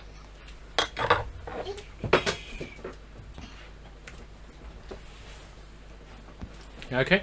When the moment that your axe impacts against its skin, you hear a very definitive ding as the axe impacts, and you sense you don't penetrate its hide. It feels the blunt force trauma of what you've done, and the fire has obviously hurt it quite badly. But in terms of actually causing damage with its axe, you haven't penetrated its hide armor. Okay. So does it take just half the axe damage, or? Yeah. Okay, so resistant to the axe. Okay. Alright, that is my turn. Okay. Because my frost rune is my bonus action. Okay. So the basilisk, having just been whacked in its gut by you, is basically just going to lunge straight at you. Bring it on, come on. Ooh, ouch. Okay. It critted. Oh dear. Oh no. I regret my statement. Don't bring it on, come on. Don't die. Okay, so the first, so its bite has done 16 damage to you, Alright. and then as you feel its teeth penetrate your skin, you feel a burning sensation in all of the wounds, and you take an additional 9 damage of poison. Oh wait, are you resistant to poison? No, I'm resistant to fire. Okay. So yeah, another 9 damage of poison. Jesus Christ. Ow. Alumba, you're it. How are you looking right now? Not very. That hurt. That hurt a lot. Oh no. Okay, it's fine. It's fine. It does take. Is it attempting to make it save? Because it takes its 2d6 fire. Yeah. What's the number it has to be again? It has to beat 13, so it takes its 2d6 anyway, which I will roll for you. Give me a second to get those. Damn it! I have this really bad habit of like taking a dice, rolling them, and then putting them away. That is 11 fire damage. Right, so 11 damage. And then it needs to be a 13 to remove the shackles. Okay, it failed that. Yay! It's still shackled. I did it again. I put my dice away. Okay, right, so Alumba, having seen you just getting a massive chunk bitten out of you, is going to go into a rage. That's smart. That's smart. Oh no.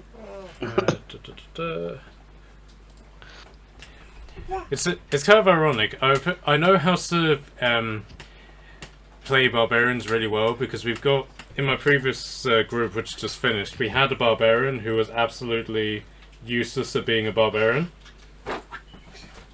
All he did was just go in and attack. He didn't rage or anything like that. So I specifically learned how to be a barbarian, so I could basically say to him, you need to do this, so that he can be more interesting. Do this. Okay, so he's basically just going to rush straight up to it and give it a good old-fashioned two-handed whack with his warhammer.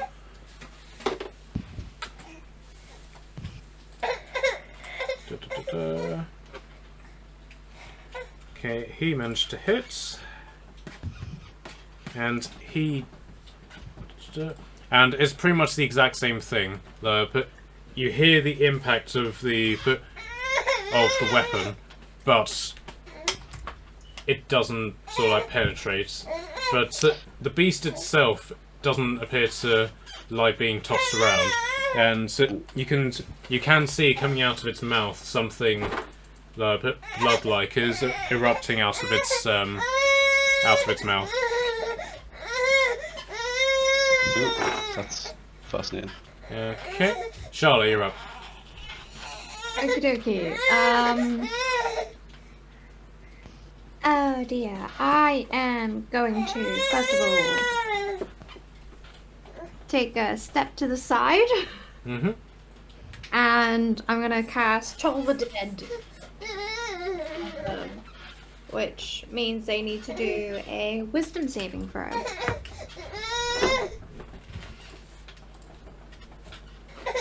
Okay, so its wisdom is -1, and it got a natural 1, so does that mean it takes damage from being so stupid? Yes, 100%. Has it, or it's been injured already, hasn't it? Yeah. Awesome, that means it's 1d12 instead. So? It is currently like attached with fiery shackles, so. Oh, that was really sad. Oh no. No, Okay. no one get too excited. That was 1 point of damage. Oh, dear. Oh. After And all then, that. oh no, I accidentally closed D&D Beyond, like an idiot. Bonus action. I Summon your am magical weapon. going to do, how hurt are you? Are you like bloodied or you... Like, I definitely couldn't survive another crit. Okay. But could you survive another hit? Maybe? Probably. Like, Oh, I don't know what to do. Alumba's not been hurt yet, has he? No. I'm Okay, assuming you put me off I would survive. I would survive half of the damage I took. Your turn. okay, I'm going to bonus action, use my last first level spell, and I'm going to cast Healing Word on you. I appreciate that. And so you hopefully should get some help. Oh, you get 9 points of healing. Nice. Okay, that's and a that little bit more. uses my last first level spell. Okay, that makes Oh, okay. That makes me a lot more comfortable. you I'm hopefully shouldn't die next round. yeah, I'm hopefully definitely surviving a crit. Like, so alright, I'm like okay, I'm like just over half. Alright. Okay, that's fine. That's fine for now. Yeah, yeah, that's okay for now. Okay. Right. So, is that your turn done? Ah, Okay. yeah, Now- that's my turn done. Can I actually? I'm gonna take a step backwards. Okay. Right. So, Nat, can you give me a dexterity saving throw? No. As a lumber is charged past, you need to work out if you can hold onto his ears tight enough to Natural hold him. 20. Okay, so you basically just like grab hold of his beard and just like use them as reins, and you're like, "Go, doggy, go!" Okay, so- Charge! Oh, I love this dynamic. I Okay. want fan art of this. That's exactly what I'm looking for. Like, why aren't any of us artists? I can try. It'll be a great stick figure. I do I- scenery I- art, so I leave like everything else to the I professionals. feel like I could definitely go for a good stick figure. Spells, what spells do I Okay, have? so Nat, your turn. I'm looking for a spell.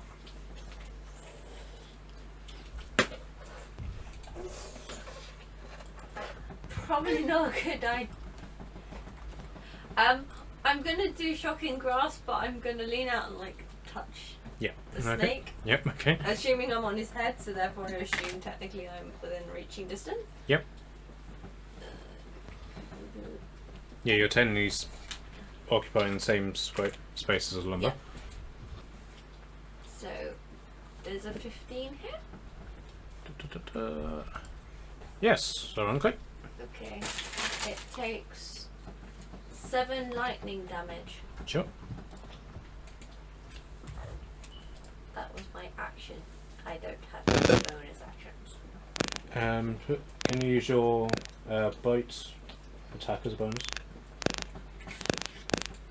Don't say.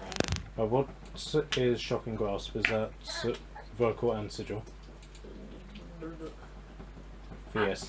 So you've used both hands for that. Yeah. Okay, right. Okay, so McKelly is up. So he is going to discharge straight up to it and punch it in the face. He'll use one of his key points to do flurry of blows.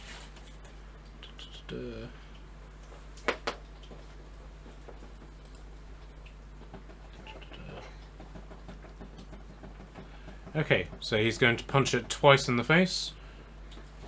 First one missed. Second one hits.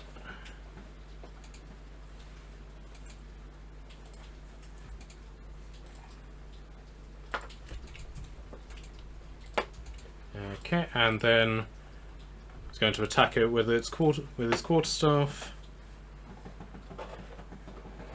And missed. It just turns to you and is like, I was punching it, what did you expect? I appreciate that he's even attempted it. Like, he's seen me swing an axe at it, Alumba's swung a hammer at it, seen that's not really done anything, and Turk's just like, I can punch this snake in the face. Okay, so back up to the top. David, you're up. Okay. So, having seen that, I've tried to slash at it, and it hasn't really done much. And Alumba's tried to hit it with the hammer, and it hasn't done much.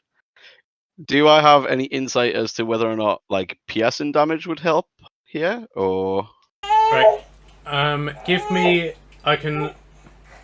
You can use one of your actions, or say your bonus action, to give me a history check. Ooh. Okay. With disadvantage, I want- because you're exhausted. Okay, do I want to do that? Do I want to...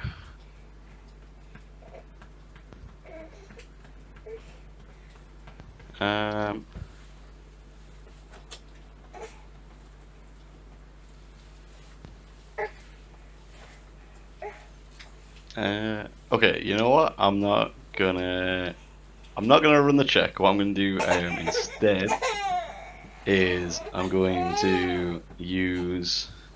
Actually, yes, I am. All right, I'll run a check with disadvantage. You said, yeah. Yeah. Disadvantageous history. Let's go, boys and girls. Hey, all right, that's 215, and I don't know. It's 15.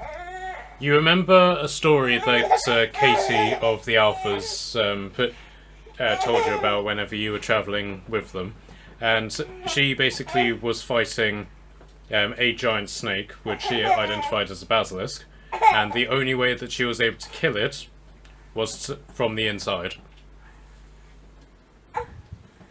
From the inside. Huh. Do I?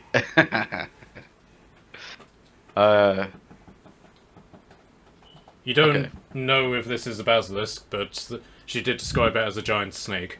So you're fighting a giant snake with strong armor, so you're putting 2 and 2 together over the course of like a split second. Okay. Right. Out of mostly curiosity, then, I'm going to try and stab it. With the one of the spider stinger javelins. Sure. So that is 15 to hit. Does 15 hit? Yep. All right, 1d6 plus 3, and then 2d8 on the poison. Okay, give Yeah. me the piercing damage first. Okay, so piercing damage first is 7. Okay. Okay, so you stab it with all of your might, but only like the tip of the stinger is able to like penetrate its hide. You get it like right in between like 2 plates of its natural armor, but only like the tip is able to go through. Okay, so now give me the poison damage. Okay. Poison is 10. All right. So as you sort of like pull the javelin out, the creature like is just glaring like around, and for some reason it doesn't seem to be able to see any of you. So it starts thrashing around and then and letting out this almost like coughing motion, and then all of a sudden it just vomits blood just all over the area. So can you, Kashan, and you, Natalie, give me dexterity saving throws? I'll roll for Liam and Turek.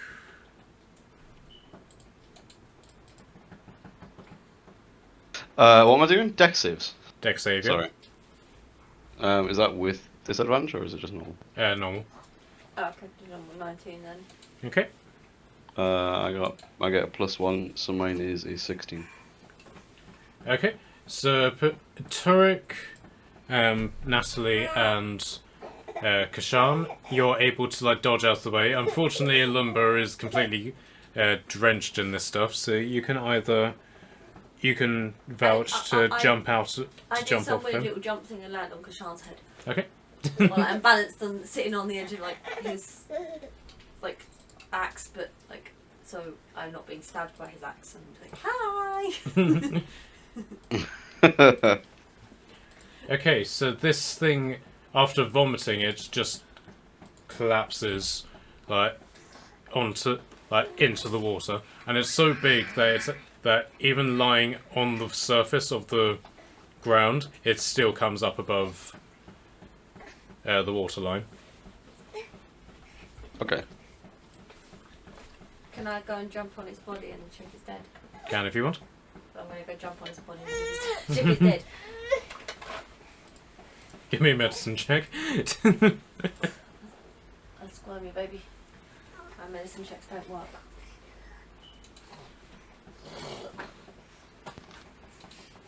I have quite.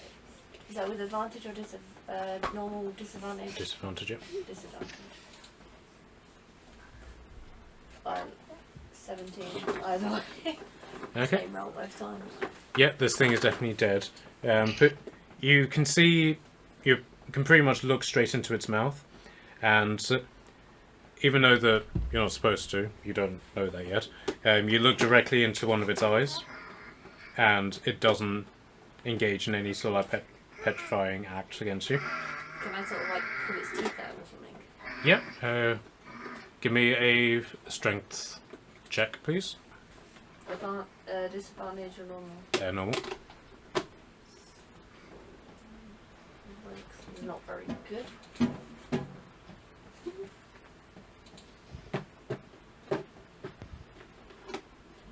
$14. Okay. Can you roll a d10 for me, please?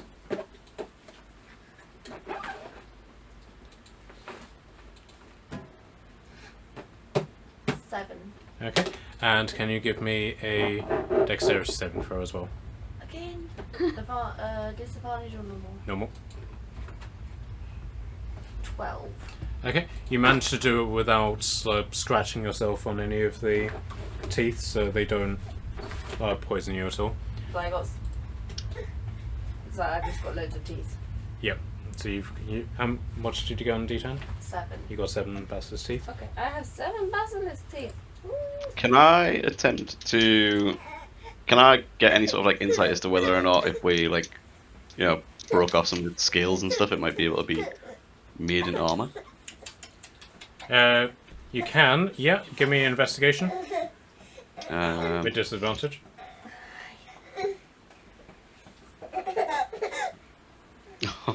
Does it have to be with disadvantage? Yeah, unfortunately. Well, I it guess could you have been in got that that 20. It could have been in that 20, but instead it's 11. Okay. But the light just isn't good enough for you to see. You try and hold the torch closer, but because it's so submerged in the water, you can't see anything. Marilla, on the other hand, can see something very clearly. Do I see? What do I? Oh, okay. I zoomed in too far. I'm gonna tap Shirik on the shoulder, be like, "We have more company, guys." How much is more? I just seen one. And then can I? Just put myself Oh, on is the it intro going back. to come to attack us? Or has it left? Right, so the rest of you basically turn and you basically see its tail slithering away.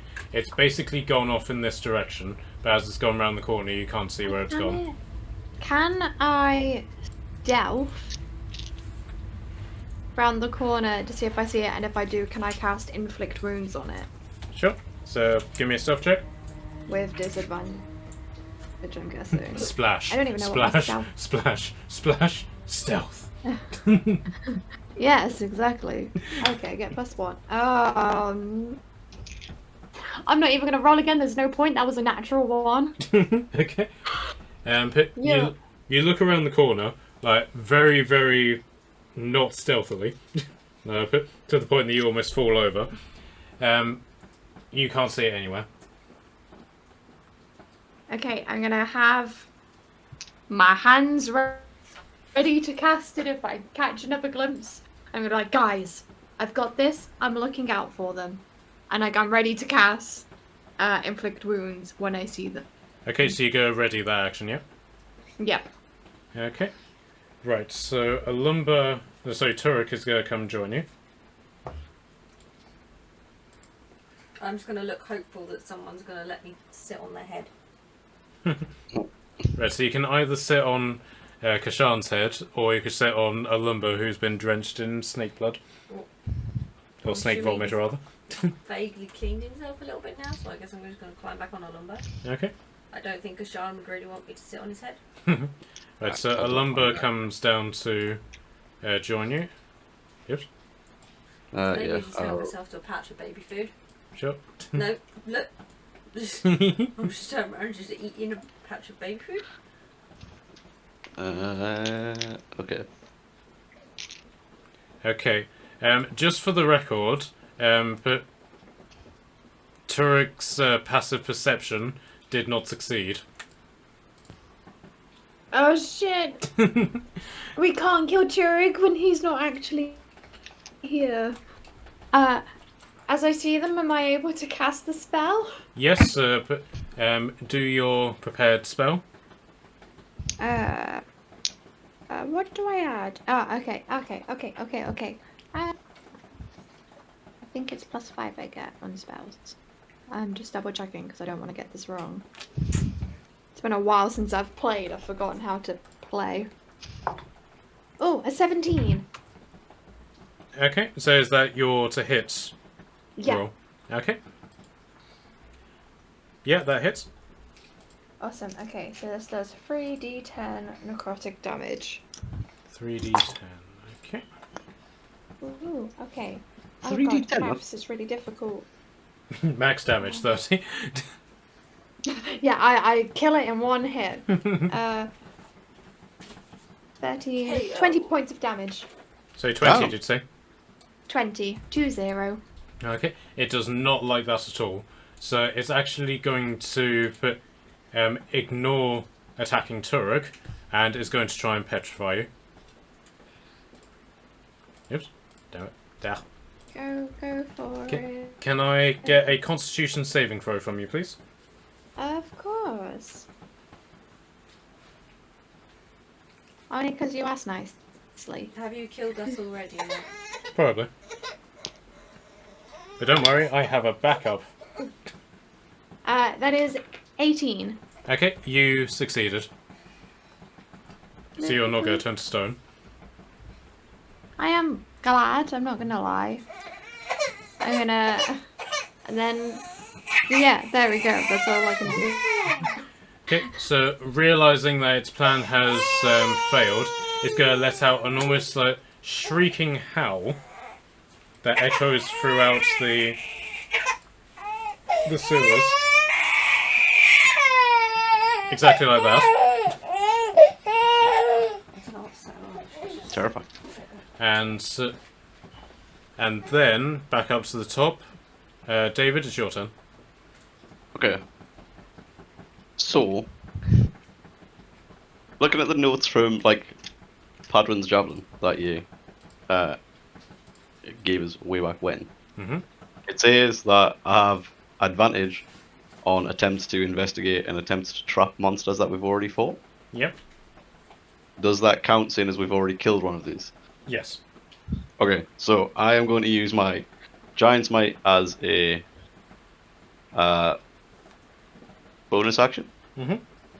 And I'm going to attempt to... first of all, I'm going to attack it with my... No, I'm gonna just try and sort of like restrain it. So would I make like an attack with the javelin and attempt to kind of like pin it in place, or what's the... You can I suppose one thing you could try and do is try and get on top of its head, and then use the javelin to sort of keep its mouth open or something like that. I want to kind of try and make it so, like I have in my head that it's going to try and sort of like run or like escape kind of thing. So I wanted to try and sort of like make sure it stays here. Okay. Well, I suppose one thing you could try and do is stab your javelin through it and into the ground, so use it as a sort of anchor. Yeah, that's the kind of thing I was thinking of. Like, If you can find like a weak spot in its armor. yeah, I was thinking like maybe like aim for like the tail. Like, surely that's going to be a slightly thinner area, right? Sure. Are you throwing this or doing this up close? I'm going to get up close to it. Sure.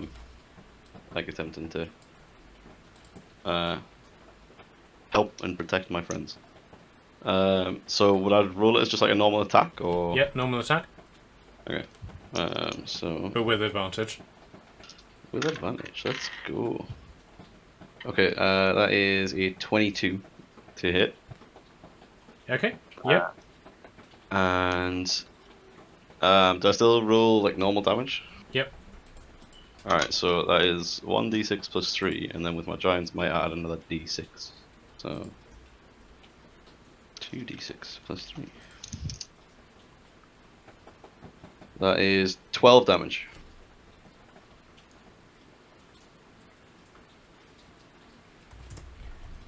Okay. You managed to find that that spot where like it's not covered in armor, and you impale this the thing through its tail, and you manage to also sort of hook it into a hole in the rock, so the spear is stuck fast in the ground. Nice. Okay, that's me. Okay. Pardon me. Right, so the basilisk, not liking this at all, is going to attempt to take a bite at you. Yep, that tracks. Okay, does a 19 hit? 19 is my AC. Okay, so then... So... Okay, so it... you take 13 damage from the bite, Ow. and then 8 damage from the poison. Ah, I am rather hurt. Sorry? Again. Did you say you're dead? Not yet, not Okay. quite. I would have been if not for the healing.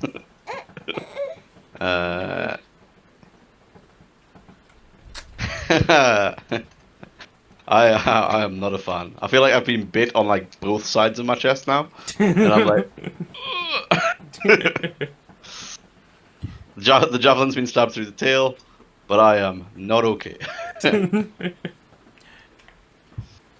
Okay, that's all it can do. Right, so Liam is up. Now, because the combat was momentarily broken, he now needs to rage again.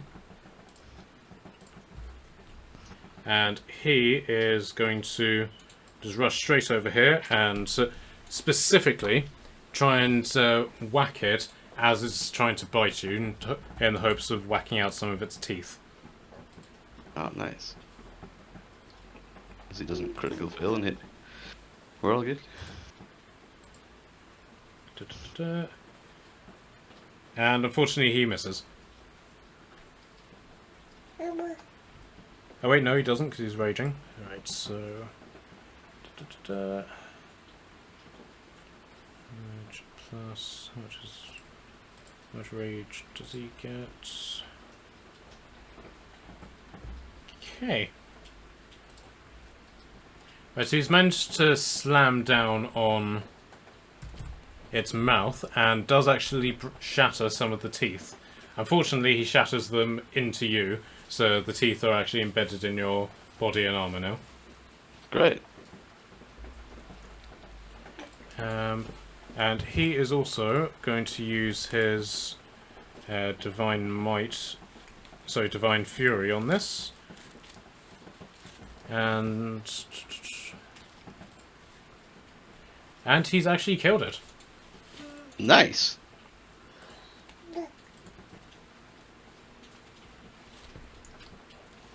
Alright, I appreciate it. I mean, I have teeth in me, but I appreciate it. Do you want to try and pull them out, or you go leave them in? I feel like I should take them out, because it tends to be normally fairly poisonous. Ready to cast Prayer of Healing. It takes 10 minutes, but it means I can heal you. You do also have Right. healing kits, because you have the healer feet. Oh yeah, I also have a healer's kit, and I also have, I can get you up to half your HP with Preserve Life, which I can use once per short rest. If you can do that, I can then second wind to gain a bit more HP on top of it. Yeah, so I do that. As long as it's not more than 20 HP, I can like get you to half. That is exactly half my HP. Okay, So- I restore 20 HP on you, getting you back to half. Nice. I appreciate that. Very, very much so. And then I will use my second wind, so that is 1d10 plus 4. This baby is eating a nappy. Not What was much a I can D10? do Was about that a it. D10? At least it's better than nothing. It's a d10. It's okay, it's okay. Okay, and that's an extra 9, so okay, that's fine. I'm fairly healthy-ish now. Do I need to do anything particular to get these teeth out? Well, it depends if you want Do you guys want to make a perception check or just generally look around?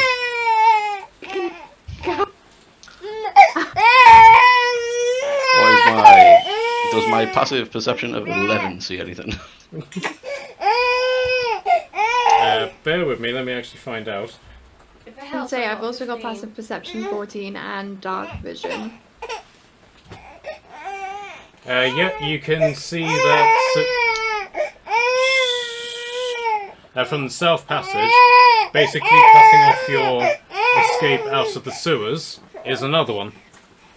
Fantastic. And Marilla, Yep. do you want to tell? Oh. Is there a I'm- fourth one? There are two. All together. Do they look like they're attempting to sort of like... Can I... Right, okay. I can see one where I'm standing on Kashan's head. Yeah, I can see the one at the south too. I'm assuming the other one's to the other side of us. Yep. Inching it closer. Okay. Can I advise that we sort of like set up a somewhat human barricade up like here? And like put like Marilla and Tormund at the back? And Yeah, like... because as long as I have a way to throw cantrips at people, like at them, I can do that. Yeah, so I'm thinking if we, like if like me and Alumba were like here and here, and then like I don't know what Turek has, like maybe he can just sort of like tag in if one of us gets hurt. Yeah, and as a side note, I have one spell slot left. Yeah. And again, Yeah. you do have your healing kits. Yeah, I do have that, and I also have some good cantrips that help heal.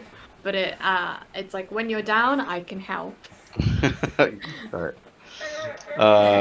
Can I sort of advise the group to do this? Because that way, like I'm looking at the sort of like the size of these snakes, and that way only one of them can attack us at a time. That's I'm hoping. clever. Right. We have time to move before they attack. Yep. Natalie, what did you say? I have a random spare sword. Oh crap. Your sword of wounding. Yeah, but I also have another sword. Can I give Morena my sword of wounding? So I have an extra sword. Marilla, do you want a sword of wounding? A sword of wounding sounds epic. I'm just gonna give her my sword. Okay. So Nat's going to give you. I'm just going through my bag and throwing random things, and all of a sudden I sort of throw this sword at you. It's not exactly that you have a bag which is specifically designed for throwing stuff at Okay. people. I'm giving her a sword first. Yeah, so if you want to Okay. add sword of wounding to your inventory, I sorry, long certainly sword of will. wounding rather. Sorry, I just spit out the game because I pressed the wrong button. Then accidentally How closed dare the page. Ew. What did you say it was called? Sorry. Sword of... Long sword of Long wounding. sword of wounding. I think Thingy's got one, Kashan's got one. Yeah, Sean's got one as well. Not that he's attuned to it. Yeah, I'm just standing. We haven't had another day since, alright? Okay, so you basically want to have Alumba and Turek there, and Yeah, that's the kind of thing. I'm aiming to sort of like defend like those guys so they can help sort of I'm standing on Marina's head now. from the back. Because I throw these swords at her. Hold my sword, hold my pig, hold my rat. Don't Okay. drop this. okay. So now that you've basically taken this effective free action, Charlotte, it's your turn. Okay. It will have grabbed it with my hand. Because I hadn't got another weapon out.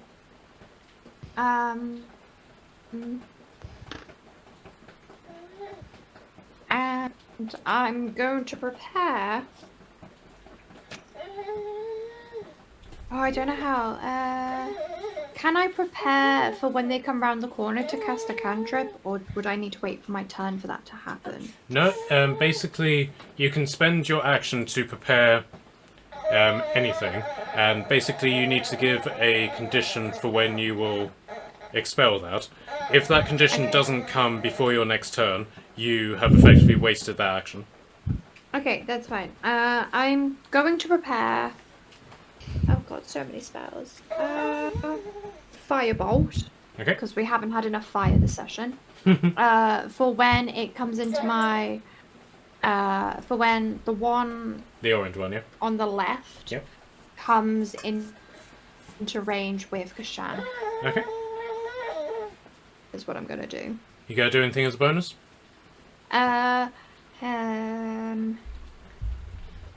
My bonus actions. Nope. You don't want to summon your magical weapon? Nope, because I'm saving my last spell slot to do Prayer of Healing, Sure. Okay. if we need it at the end.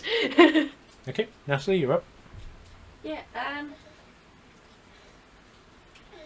as I'm reaching through my bags, I'm just gonna randomly throw an animal out and see what comes out. Well, that's a 1d8.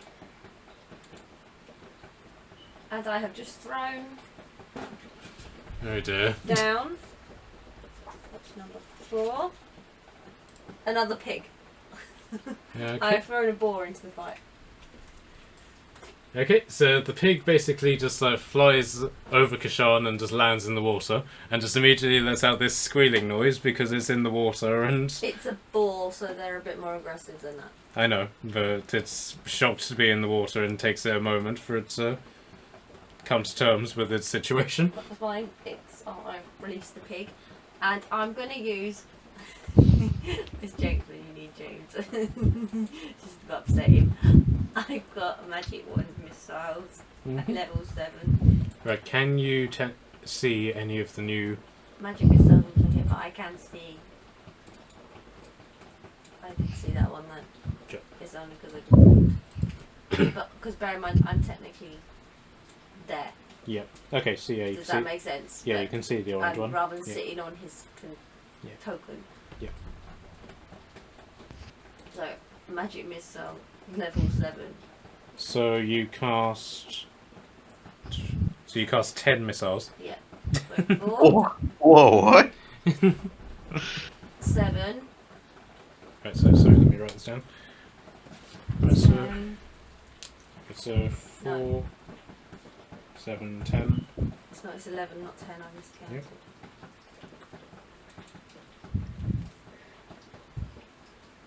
$14. Yep.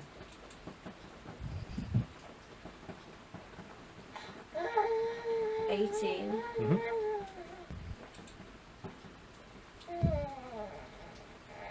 23. 1, 2, 4. Oh, I'm not in more. 27. Yep. 27 bits of damage from a magic You missile. got 3 more. Oh.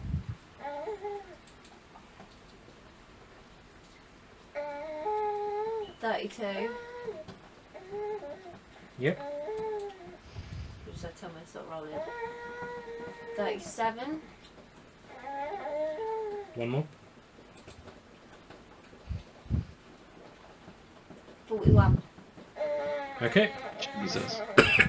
41 bits of damage as these 10 missiles just slam into this orange one. And because they're magical, it penetrates its armor straight away, and you can see like chunks of like snake flesh just flying in every direction. Right, is that your turn? Yes, Jeez. because the pig can't do anything this turn. Alright. I'm not surprised. The pig's currently terrified. It's been chucked into a mud like Well, it's a boar. It's not technically a pig, two it's a giant boar. snakes. But Imagine boars that are being how you actually come into pretty damn existence. dangerous. Oh, hey, friends, I'm drowning. I'm like, oh god, there's a snake. And bear in mind, the boar is being voiced by Matthew McConaughey as well. Oh god! Oh Pretty god, oh dangerous, god, oh though. god. Technically, they do a hell of a lot of damage, and they can take a lot of damage. Mm.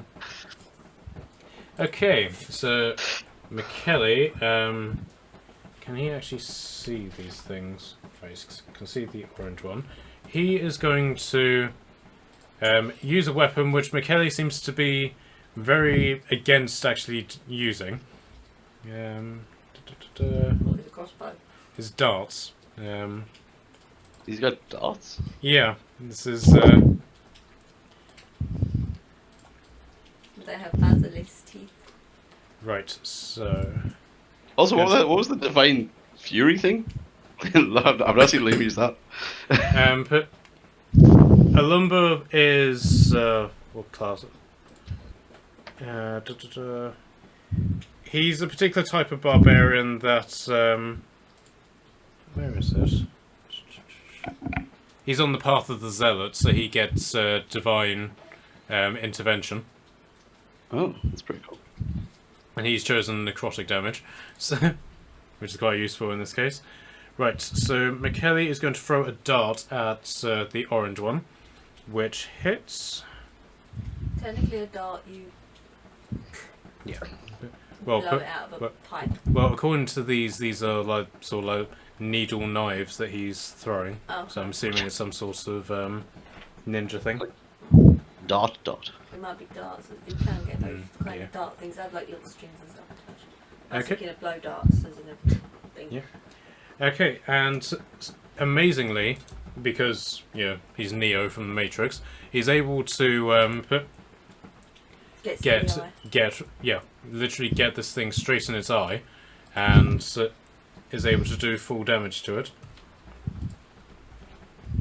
Okay. Damn it! Come on.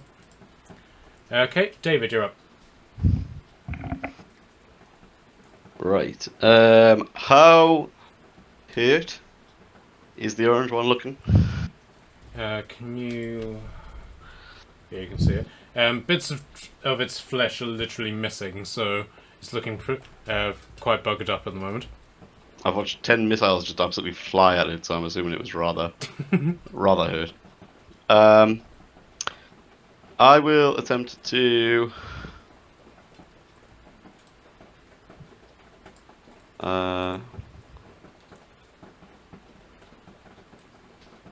what am I going to attempt? I'm going to attempt to throw something at it. I'll attempt to throw a spider javelin at it. Yeah, bear in mind Padman's javelin's still stuck in Yeah, that's what I was thinking. So I'll throw my other javelin. the spider javelin. Yeah, 2 seconds. That has poison in it, technically.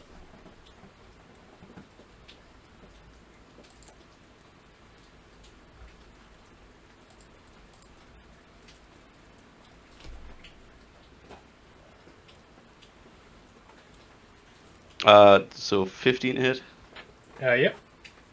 and if you give us a sec, I'll roll damage.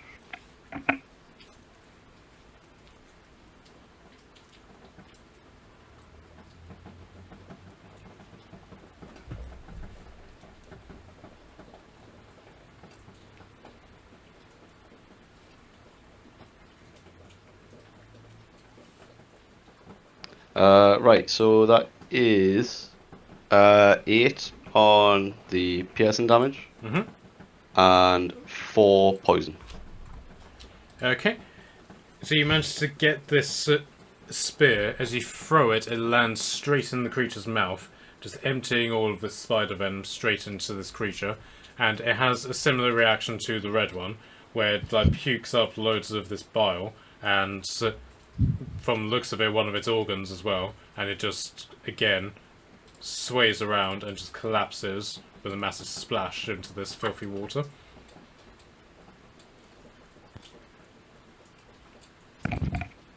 So I was just checking Awesome. with the pig. Sure. Alright, so 3 down, guys. We're almost there. Good job, good job. Yep. Okay, so the basilisk is going to move straight up, and it is going to try and petrify Kashan and Alumba, being the biggest people in the room. So can I get a Constitution saving throw from you, Kashan? Yes, 2 seconds while I quickly...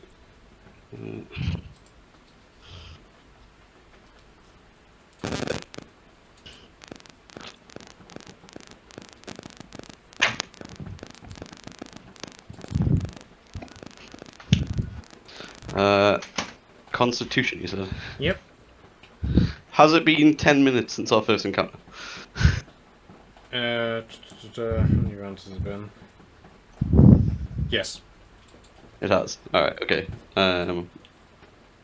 Never mind, I don't have my +2. But that is 23.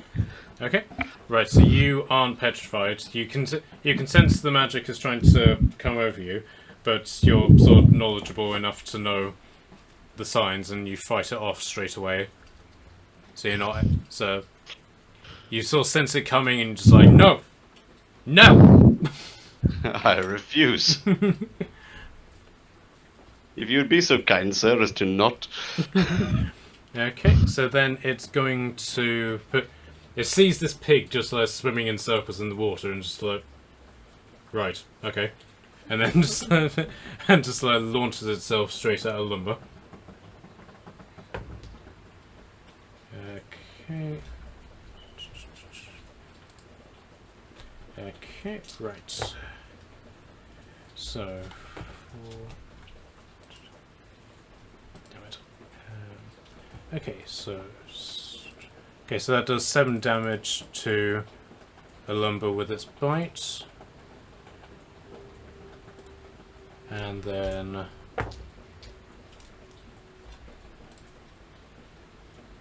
and then 2 damage for the poison.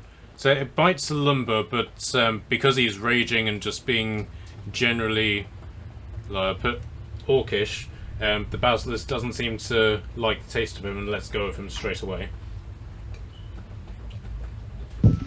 Yeah. Oh yeah, doesn't like the taste of orc. Big fan of the dragonborn though. Why did that one just...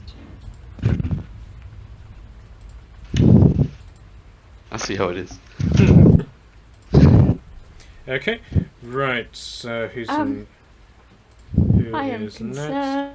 next? Right. So a lumber is therefore being in such a rage of being pissed off of being eaten. He's going to break formation and charge straight at this thing. And he is going to use his Javelin of Lightning to just stab straight into this thing. Which hits. Nice. Okay, so piercing damage. Ooh, max damage, lovely. Okay, that's good. Okay, so he stabs at it and then engages in its in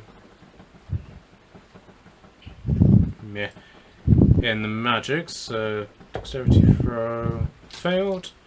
Okay. 1, 2, 3, 4. Oh, okay. He only does 10 damage to it with his lightning attack. Nice. He just like turns to you and is like, I swear it's normally better than that. And then We'll put it down to it being in the water. and then like to sort of try and cover up his inadequacies, he's going to try and hit it with his warhammer. But misses. Alright. Charlotte, you're up. Okie dokie. Do I have a clear shot at this thing? I'll say it's big enough that yes you do. Okay, awesome. I am gonna cast... which one does more damage? This one. I'm gonna cast Toll the Dead on it. Which means it needs to make a wisdom saving throw.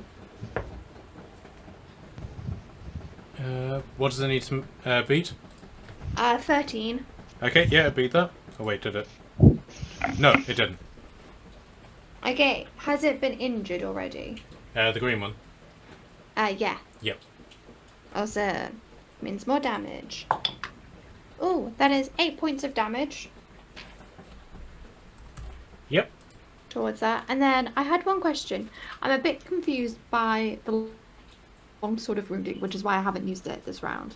I'm a bit confused by the description of what it does. Okay, so basically it's a sword that you need to attune to. If Okay. but if you don't attune to it, it's just a bog standard longsword, so one-handed or two-handed. But if you attune to it and you cause a strike against it, you then use the magical properties of the sword. Got it. Okay, that makes a lot more sense. Thank you. Okay. And then I don't think there's anything else I can do what there is, but I'm gonna save my last spell slot. Okay. Nat, you're up.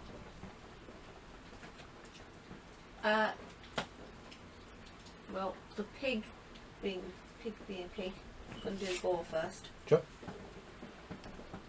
So the boar being the boar is gonna just like, it's not in combat, so it's running in its circle. Mm-hmm. I did sort of vaguely measure this, but technically it can move 20 feet and then it's going to charge Sure. at the basilisk. Sure. So it's gonna take some hits on the pig. Mm-hmm. I will just roll with the dice here. 1 second, I need to roll d20 so it hits. 17 hit? Yep. Okay, so it takes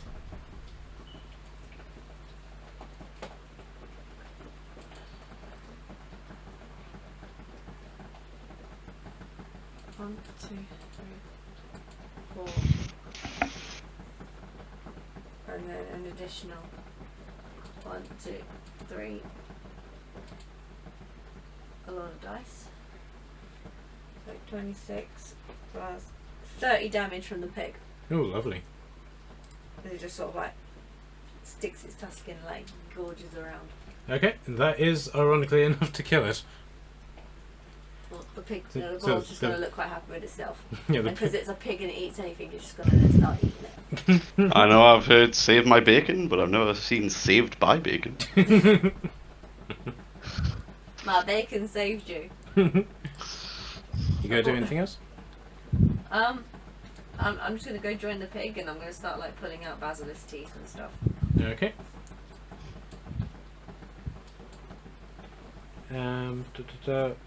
Can you give me your investigation check, please? So your strength check, rather. See if you can yank them out. Bear in mind the pig's eating it at the same time as me. Yep. Doing this.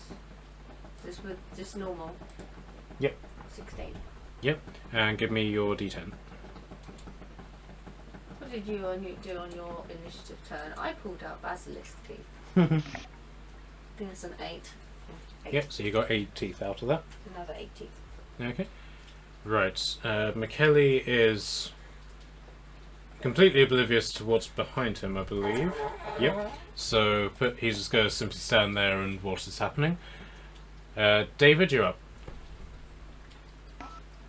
What is behind us? Sorry. Nothing. Nothing. Yeah, I was going to say, with guns, I could see that, but there isn't actually. Unless I Marilla was wants to make literally an just about to observation. say I want to roll an insight check to see if we think we're finished here. All right. Do I see this thing? I mean, I can see a brief sort of like circlet here, but is that where I can actually see? But you feel like a sort of exhale of air, so like something has changed the air pressure in this area, so you can see you've go like, oh, for God's sake, another one. Alright. Out of sheer frustration, I am going to use my second Giant's Might.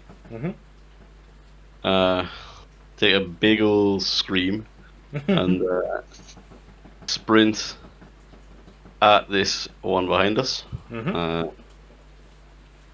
Not letting it get sort of too far out. I'm going to swing at it with my axe. Sure. Now I can see. Yep. Swing at it with my axe, which is +5. So that is a crit. Lovely. Right. So 1d12 +3 doubles. Do I also double the d6 from the Giant's Might strike? Yes. So whatever Okay. damage you do is then doubled. Okay, so that is 8 +3, so that's 11. plus 4, so 15. So that's a strike of 30. Lovely. Well done. 30 damage, and then I'm going to action surge. And seeing as it's a full action, I'm going to use my breath weapon and breathe fire at this snake. So it needs to make a dex save of 13. Passed. That's unfortunate.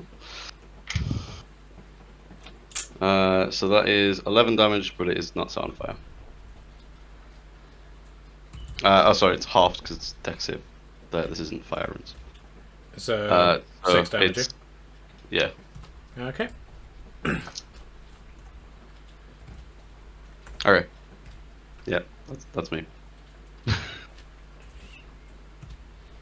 Okay.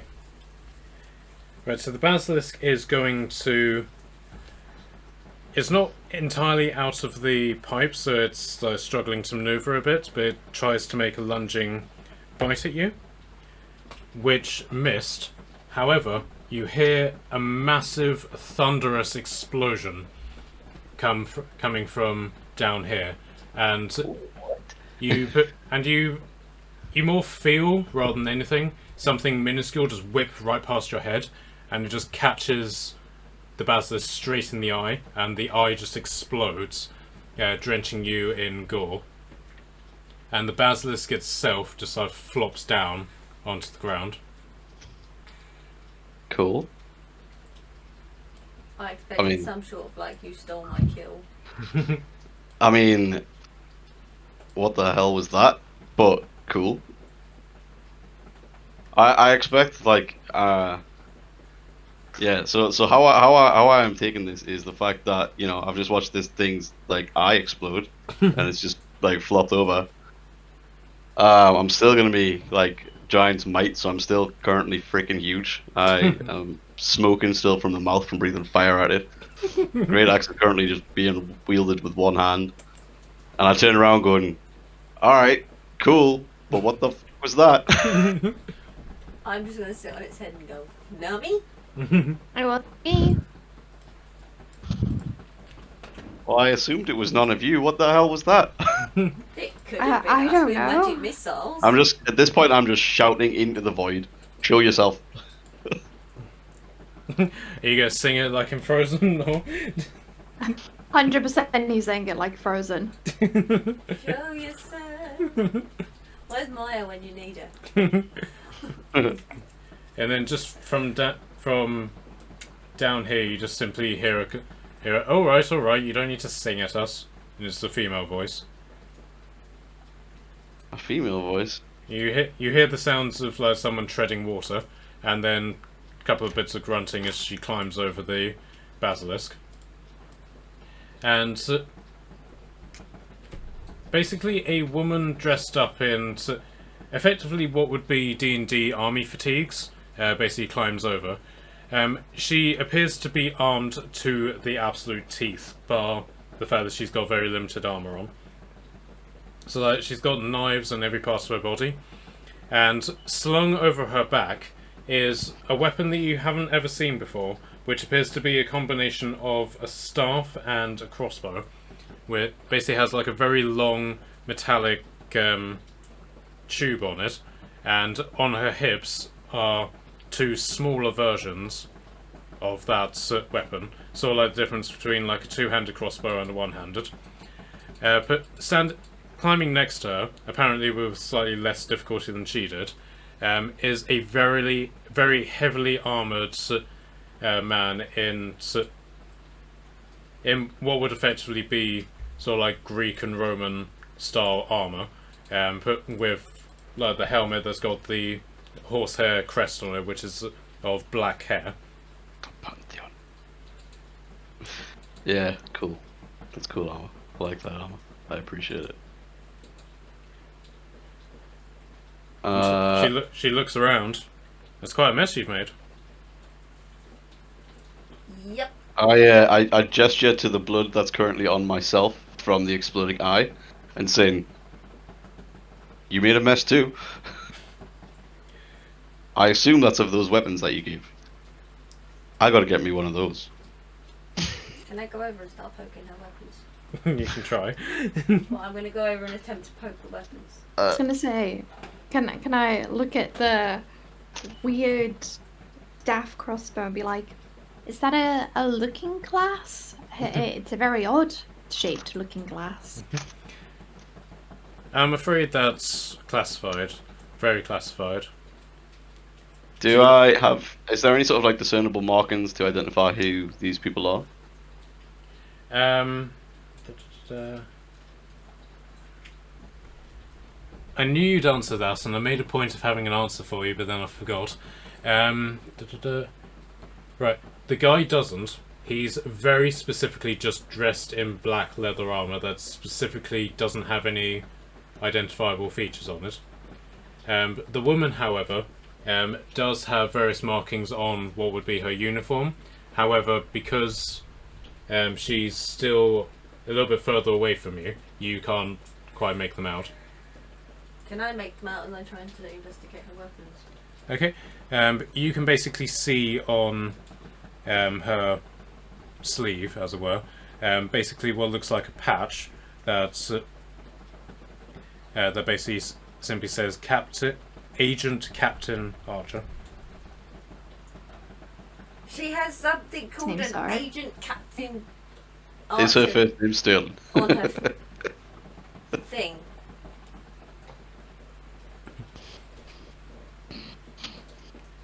I'm just shouting that out randomly. While I'm still that- trying to investigate her weapons. What did you say the last name was? Sorry, I missed that bit. Agent Captain Archer. Does that make her her companion Lana? Okay, so Nat, can you give me an investigation check? I rolled a 15. Okay. That's what I was doing when I was talking. You can't identify what this is. You've never seen anything like it before. You can tell, however, it's not magical. This is something of a mechanical nature, and it's also smoking from the tip of the weapon. So you guess that it's got something to do with actual explosions, but you weren't mistaking the explosion for something else. A literal explosion has occurred with this weapon. Okay, so can you guys each give me a history check, please? I'll roll one for Turek. Again, with disadvantage. With disadvantage? I got 12. Mine's 4 from my natural 1. Nice. This is the second time this dice has given me a natural 1. I'm not using that dice anymore. That is a bad dice. How dare it? Does it seem like we're gonna be here for a while? Because if so, I was gonna cast Prayer of Healing. Was I rolling? History.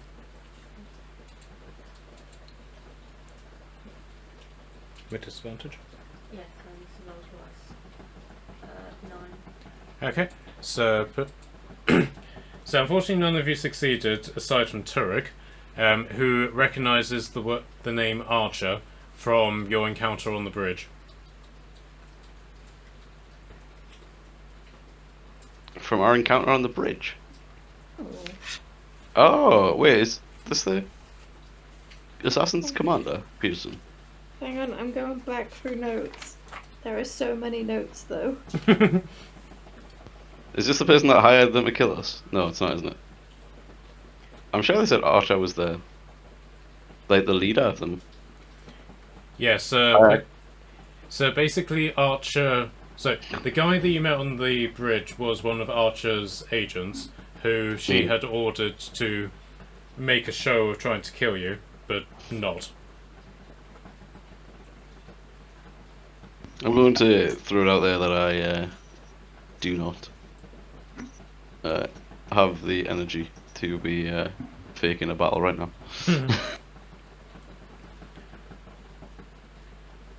Alright, so seeing as I sort of failed it, I will ask for an introduction. Yes, of course. My name is Captain Rebecca Archer. Part of the Mercen Intelligence, shall we say. And you, of course, are the Alphas. I must say, as she looks around, you certainly live up to your name. I am impressed.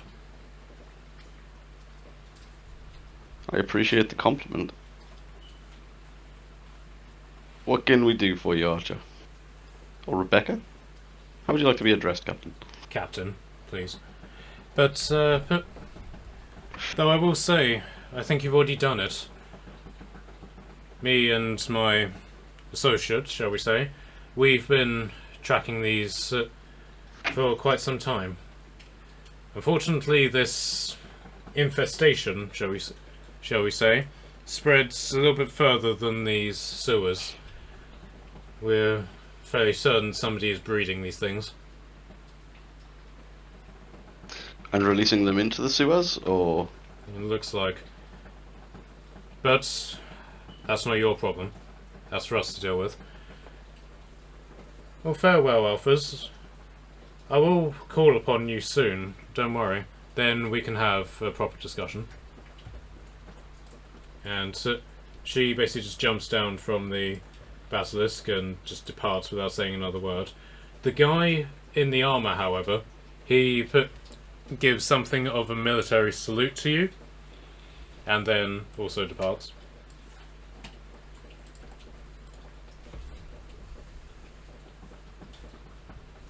Okay. That was not Weird. weird at all. Are we gonna make our way out of the sewers, or do people want me to do prayer of healing now? It takes 10 minutes to cast. Well, while you're doing that, we could can I make now that we're not fighting and stuff, can I make a sort of attempt to make a more informed investigation on these scales as to whether or not they could be fashioned into sort of any sort of special armor, or if they have any sort of a quality to them, or if it's just some sort of magical property of the beast itself. Yeah, I won't make you roll for that, so I'll just simply say that you work out from by virtue of the spear. I'm assuming you're claiming that back. Yeah, so I'm going to have gone around and collected Padwin's javelin from the blue one. Yeah. The spider stinger javelin that I chucked into the orange one. Yep.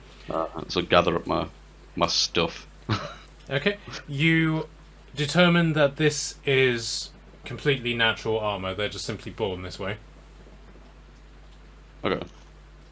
But Can we harvest it? Any of it? I'll come to that in a moment. The one thing you do sort of see, particularly on the blue one, is that it appears to have sort of like sections along its back, which under normal circumstances you would associate with a creature that has spikes on it. So for some reason, this version of a basilisk doesn't have a spike on it. Oh. But you don't know if that's because it's like maybe a younger one, an older one, it's been injured in some way. But for some reason, it's got slots for spikes on it that just aren't there. How intriguing. Do you want to do some more teeth gathering? Yeah, I just harvest in general. Teeth, scales. Are the and scales all worth harvesting, or? You can definitely try. Yeah, I mean I'll harvest them. So if the two of you can give me strength checks, please. 21. Wasn't good on that one. Wrong button. Okay, so David, you are able to get your axe underneath one of the scales. You can see now that it's not moving and posing a threat to you, that you can actually guess the tip of your axe underneath, and you're able to wedge off a good chunk of scale. But some of the scales are smaller in places, but particularly along the main part of its body, some of them are quite substantial, and you're able to basically break off a part which, assuming you're able to hold it as such, would equate to a shield. Ooh. Okay, 19. cool. On the strength check. Okay, give me a d10. Would it be any better than like the normal shield I have equipped at the moment? Three. Or Okay, three teeth. Okay, but at the moment it's just simply a big piece of fleshy armor. skill? But you don't necessarily know how it would work out as a shield until you Okay. actually make it as one. Yeah, that's cool. Do I just learn if any of it's useful for like potion making? Okay. Wizardry. But yeah, give me. What would it come under? But give me an insight check, and I'll allow you to do it normally.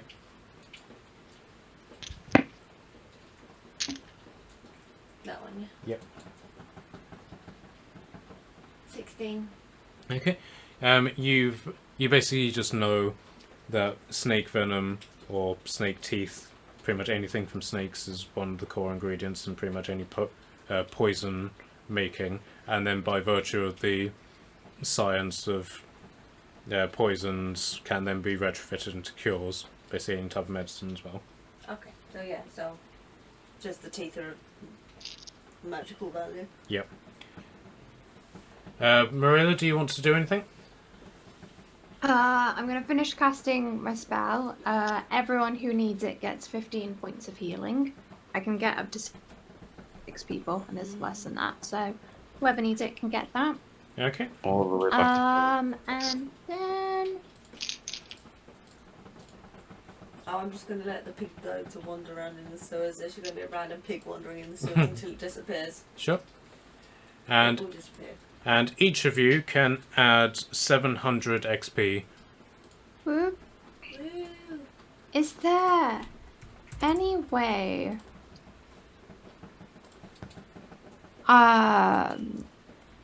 I can do a medicine check to see if there's any like things I can take from the basilisk that could be used in healing?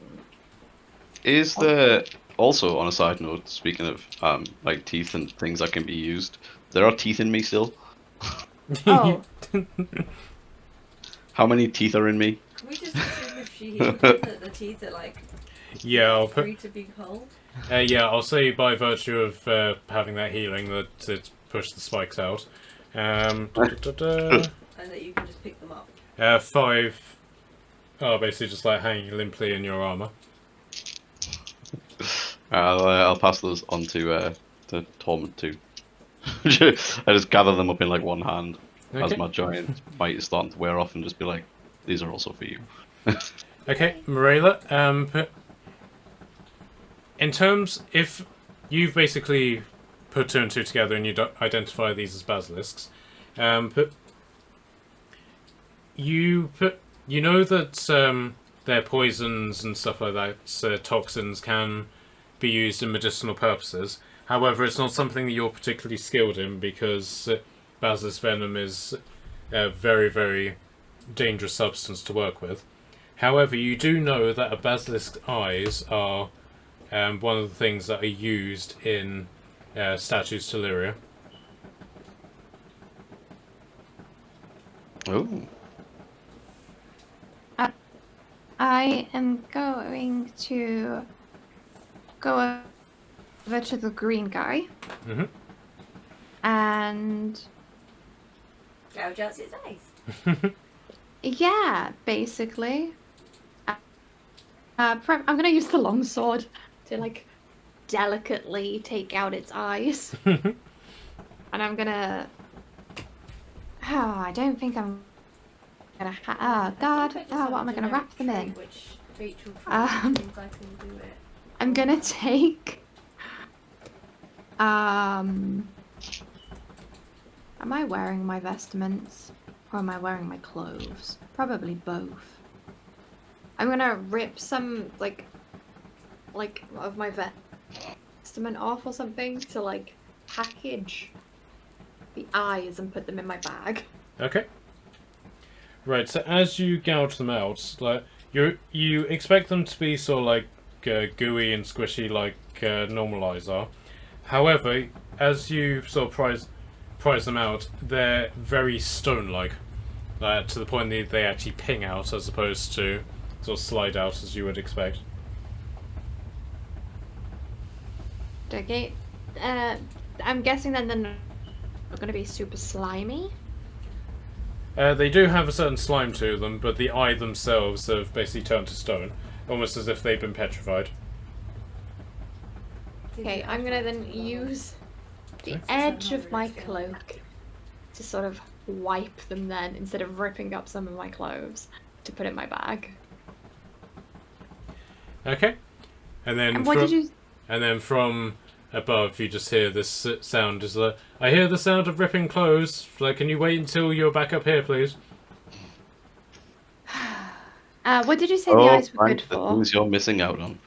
Basically, basilisk eyes are the sort of things that are used to make what are they called? Basically, like statues to deities. In this case, Lyria. Ah, okay, cool. I know And what I should be doing with them. And now that you have sort of felt them in your hand, you do actually recognise this as something that you've worked with when you were in the temple, whenever you were creating an effigy, that's it, an effigy to Lyria. Okay, cool. As I put them in my bag then, I'm going to say a little whisper up to Lyria, be like, don't worry, I'm going to make something beautiful for you, as I put them in. Okay.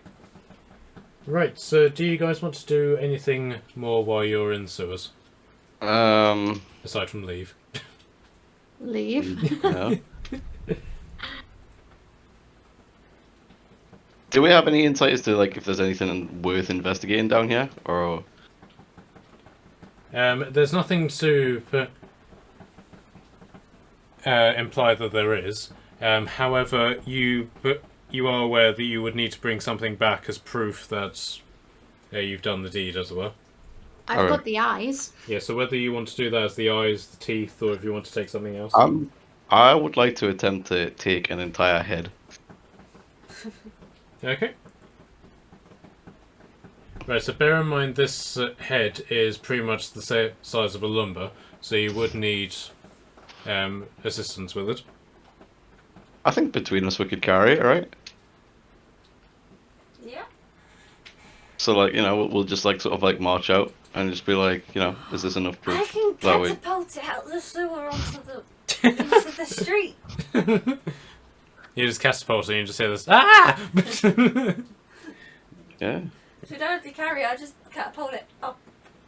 I mean, I feel like it's better than just making a. I think we might as well put on a show. Okay, so a lumber will help you with this, and it'll basically take about half an hour's work. So, do you want to do that? I mean, I'm good with that if everyone else is. Yeah. Yeah.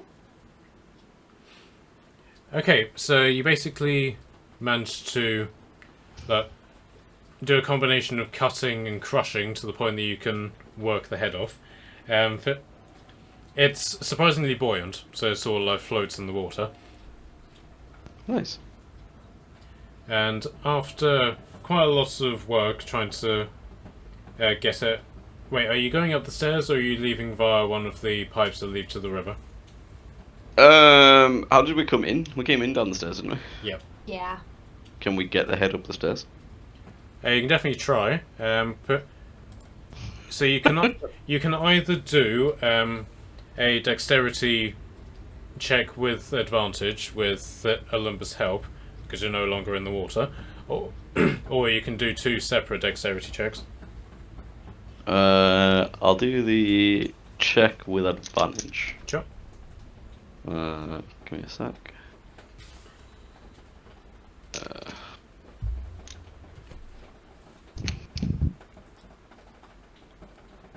I got an 18. And Okay. I get +1, so 19 in total. Okay, so after a little bit of work, you're able to sort of meander it into the sort of opening to the sewer. So do you want to do your catapult? Yeah. I just cast catapult. Don't really have to do much. It just like it's instantaneous spell. Okay. So the head is just catapulted through the opening in the. And it's just gonna land right where we need it to.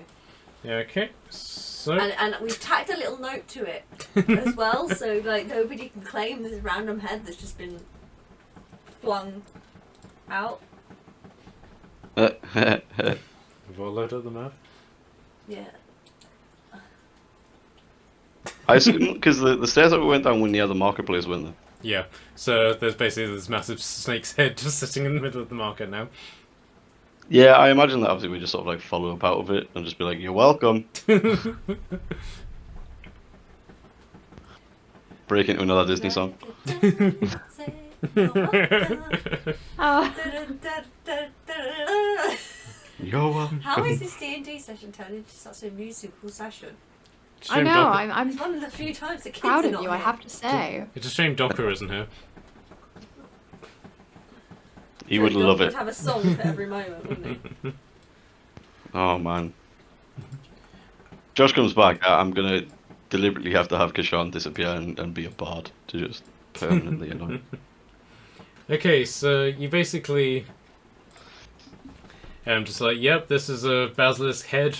You're welcome.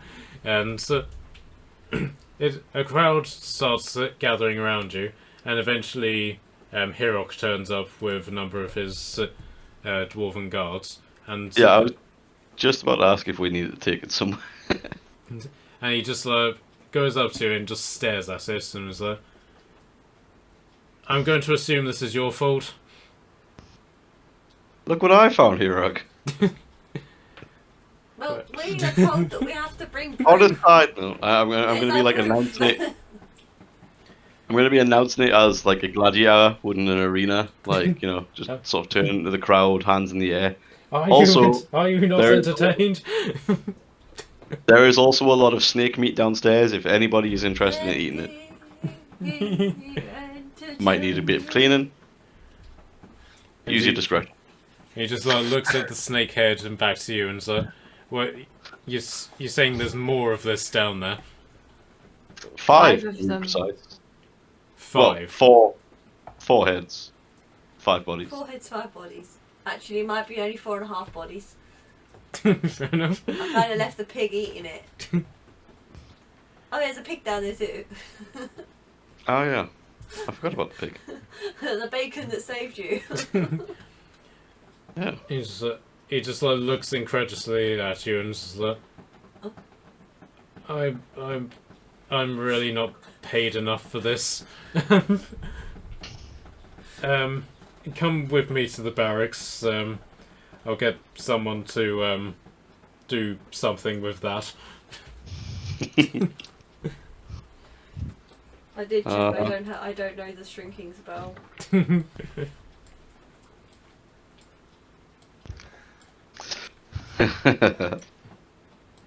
Wait, he took us there. Does that mean we have to pay the toll? No, he just sort of barges past the guards and stuff like that. Does that mean we can just barge past the guards then? Well, it's down to you if you want to try that. I suppose I need to give you your reward for this. I was kind of hoping that this was just, well, people's imagination. So, so you're saying you fought 5 giant snakes? Basilisks, let's be specific. Basilisks. I've heard my father speak of these things. They're known to have taken down entire fleets of ships. So you're saying you were able to take out these creatures? With the help of pig, yes. I don't think they were fully formed, and we had some company down there that seems to believe that somebody is, shall we say, creating these monsters. Oh, that's interesting. Who was this person? I'll say that it was someone that I'd never met before. But she said that I won't make you roll deception because technically that's true. Okay, I'll put. This is deeply troubling. Right. I don't think this is something that we can keep to ourselves. Yeah. Right. Give me a few days. I'll see if I can get you before the king. See if this is something that we can investigate with you further. Because between you and me, and T sort of leans forward somewhat, this isn't an isolated incident. Oh. And I think you... You regularly have pigs eating snakes in your sewers? Sadly, yes. But, No. and I think you've proven that you are capable of doing something about it. But Well, anyway, your reward. And he takes you over to the shelter place, and he gets another set of drinking horns, and is about to scoops them up, and he just goes there, and he just sort of like picks up the barrel. Admittedly, it's only about half full, and just sort of plonks it in front of you.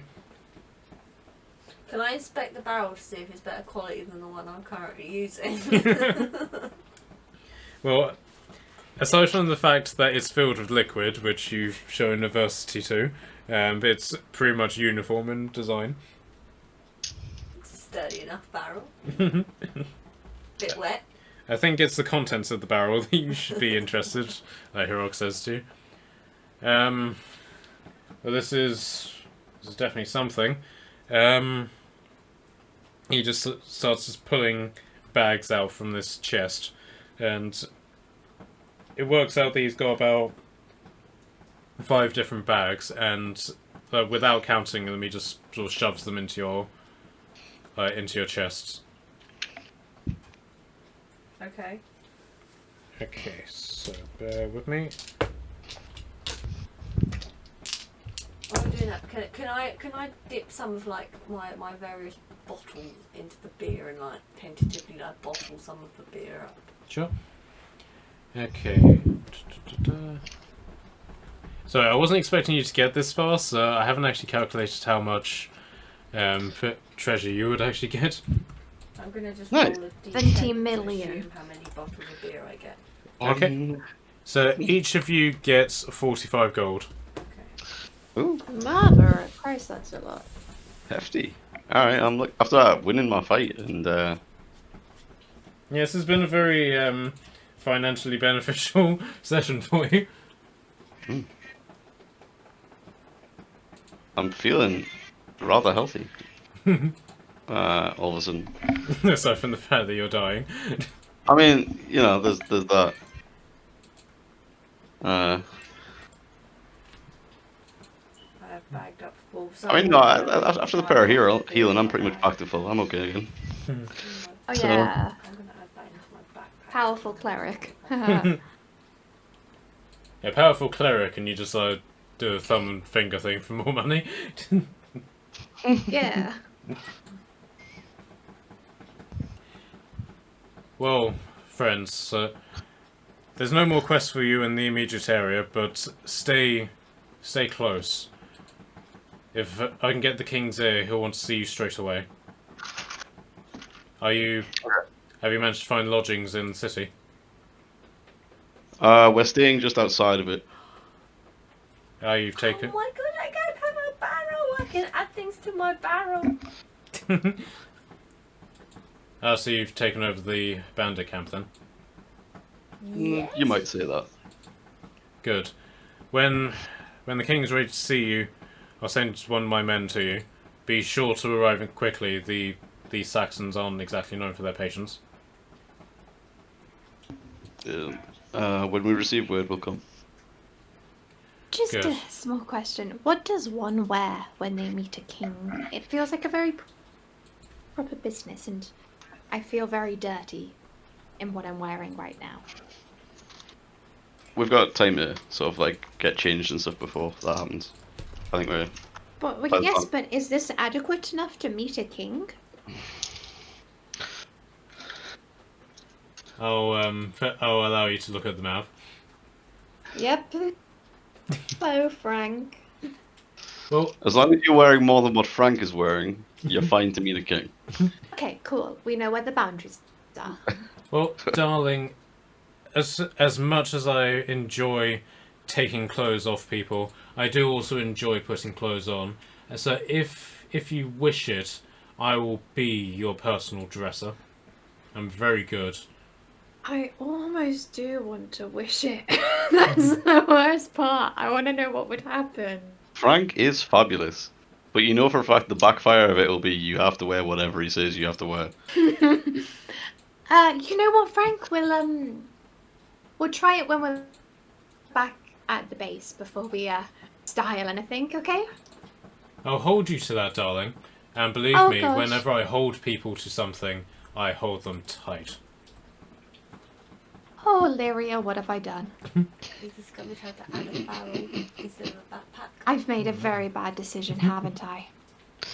Well, So at least you'll be in private. So the dwarf basically just like looks to you guys and is like, "Is that person with you?" Ugh.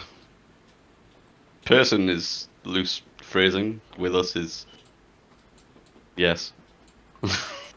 Right, because that would it would explain why this why the brothels are suddenly experiencing much more business. But yeah, do you think?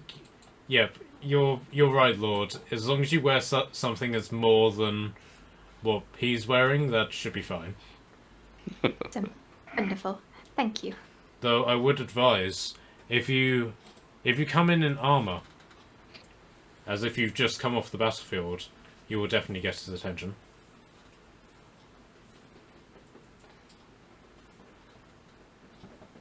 Maybe not covered in your filth, as it were, but ready for war is the attire I would recommend. It just so happens to be my favorite garment. Well, if you'll excuse me, Lord, I've got a mess, shall we say, to clean up. My apologies. At least it was just the head. Yes, just exactly how big are these things? Well, that's just the head. Right, okay. Good luck, Lord, and wish me luck as well. All Yeah. of the wishing. Watch Oh. out for the pig. Okay, so you've successfully completed this part of the mission. What do you guys want to do now? Well, if you said it's potentially going to be a couple of days, by the time we come back from the alpha base, the spear that I had should be ready. Yep, you're basically on day 2 of 3 of that and 2 of 5 with the chainmail vest. Cool. Can I sit and tinker with my other bag that Think- I'm making? I Sure. think a bath is in order for all of us. Yep, Yes, definitely. so do you guys want to return to the alpha base? Yeah. Yeah. Yes. Okay.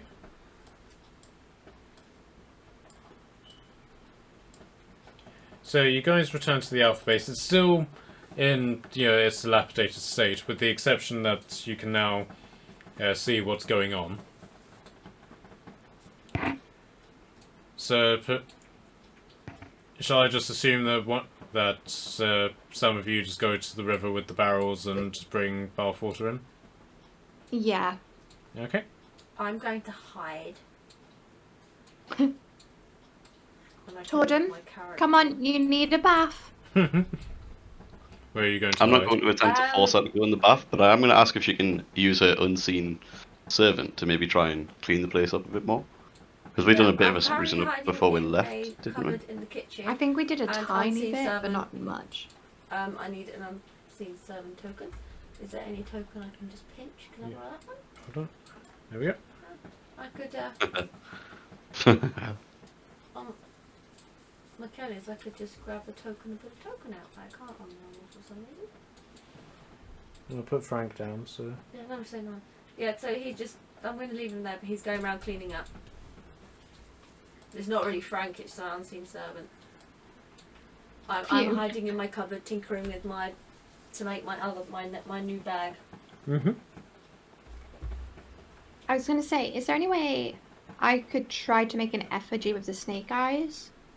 You can definitely get started on it, but these things do take a while to... Yeah, like I'd like to like get started on it. Same as like me with my bag is starting. Alright, I want How far to into my bag I want. firstly attune to my longsword of wounding. Okay. Right, so can I get a constitution saving throw from you? Oh, I wasn't expecting that. Yeah, you can. That is 16. Okay, so as you try to attune to it, you hear a sort of whispering voice just come from around you, and this voice is just simply saying the word "return" over and over and over again. It's saying what, sorry? Return. Return. Oh. Ominous. I don't think it likes you. Is that just like pulsing constantly, or? It's not like just saying like return, return, return. It's like every 10 minutes or so, you just hear this voice just go return. Is that specifically when I'm like holding it, or even when I've like now just sort of like? When put you're it- holding it. Okay. Well, I mean that's definitely a little bit ominous, but I'm just going to sort of put it away for now, in a like scabbard, a sheath, and I want to start cleaning out the forge area a little bit, and start looking at this basilisk scale to see if there's any way I can sort of turn it into a shield, Okay. or maybe if I can apply it to like the shield that I already have. Okay. Right. So, can you give me just a general intelligence check, please? A general intelligence. Oh, I'm not a very intelligent guy. 12. Okay, so you can establish how, in theory, you could apply it to your own shield. You're just not entirely sure of sort of like where you should do this, because if you think you can basically just attach it with nails or like leather bindings, the problem is that you're worried that if you use nails and to attach to your shield, you might do something to split the integrity of it. So, Okay. so at this point, you know what you could do. You're just not sure which direction you should go with. Okay. I would like to like. Maybe I should have a word with like some of the people in town, because what I was like potentially thinking is essentially sort of like cleaning the scale down and maybe like attaching some sort of like backing plate to it. So kind of like use my shield, take out the bit that is currently like the wooden bit, and replace it with like the basilisk scale, and try and sort of like thing it in. That's like the kind of thought process that I had. Yeah, the problem is that you don't entirely know how you would be able to do that without risking the rigidity of the actual scale itself. So Okay. you do have a couple of days, so I can montage it so that you've gone to like to one of the smiths and they've sort of instructed you on how to do it, if you like. Yeah, that'd be really. So, yeah, I'd like to say that like sort of like the next day I'll go into town and sort of inquire about that. Okay, so you've basically learned the art of welding as opposed to using nails. So what you've basically done is that you've got the scale. You've then cut out a similar piece of wood, and then you basically bound it by putting melted iron around it to seal the cracks, and then you've basically established a leather belt. That's like, yeah, that's kind of like what I was thinking of like sort of like doing like in my head. Yeah. And then you go through a similar welding process with that, where you've basically attached dripped liquid metal around the handle, as it were, and that's what's holding it in place, as opposed to anything like nails going through the wood Yeah. and the scales, that sort of thing. But that will basically be what you've been doing for the next 3 days. Yeah, that's cool. That is literally sort of like what I had planned. Okay. Right, so are you hiding in the cupboard for all this time?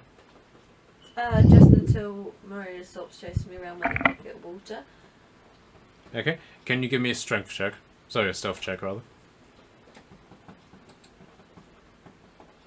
This is where I finally get like a nat 1. 12. Okay. And Maria, if you are intent on figuring out where she is so you can give her a bath, can you either give me investigation or survival?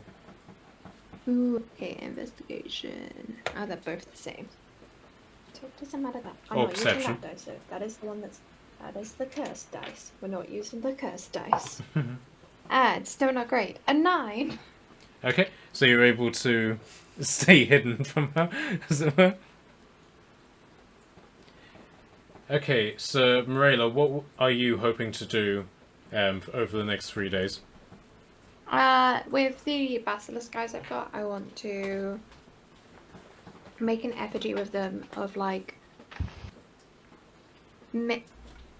I don't know how much of Lyria I could create on it because I'm guessing it's quite small, but like at least like a small little head and maybe like the top of the like a small bust of Lyria. Yeah, Or whatever so is in an effigy. I don't 100% know what an effigy is. it's One of those, yeah. it's effectively like a little statue, but basically the basilisk guys would be the eyes of Lyria, and basically the idea is that you decorate them very extravagantly. Yeah, I'm gonna like get.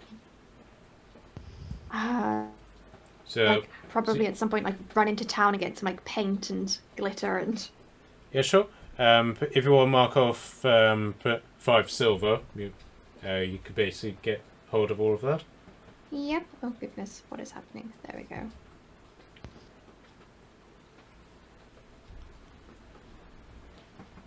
Okay. So once you give up hiding, what are you doing? I am, as I said, I'm making my little bag of my next bag of tricks. I'm tinkering with that, and I'm also turning the little basilisk teeth into little like dart tips for darts for Okay. what's his name, Turek. Okay. I'm being useful. Sure. I'm making poisons with half of them, and I'm making little blow darts for Darty Man. Sure. But Turek is just going to be meditating in his room, and Alumbra is just going to crash out on the sofa, sleep and drink. Nice. Alright, guys. Shall we call it there for tonight? Because we finally managed to get the kids asleep, so we're going to try and get into bed before they wake up again. That sounds fair. Yeah, that sounds like a good timing to catch a break.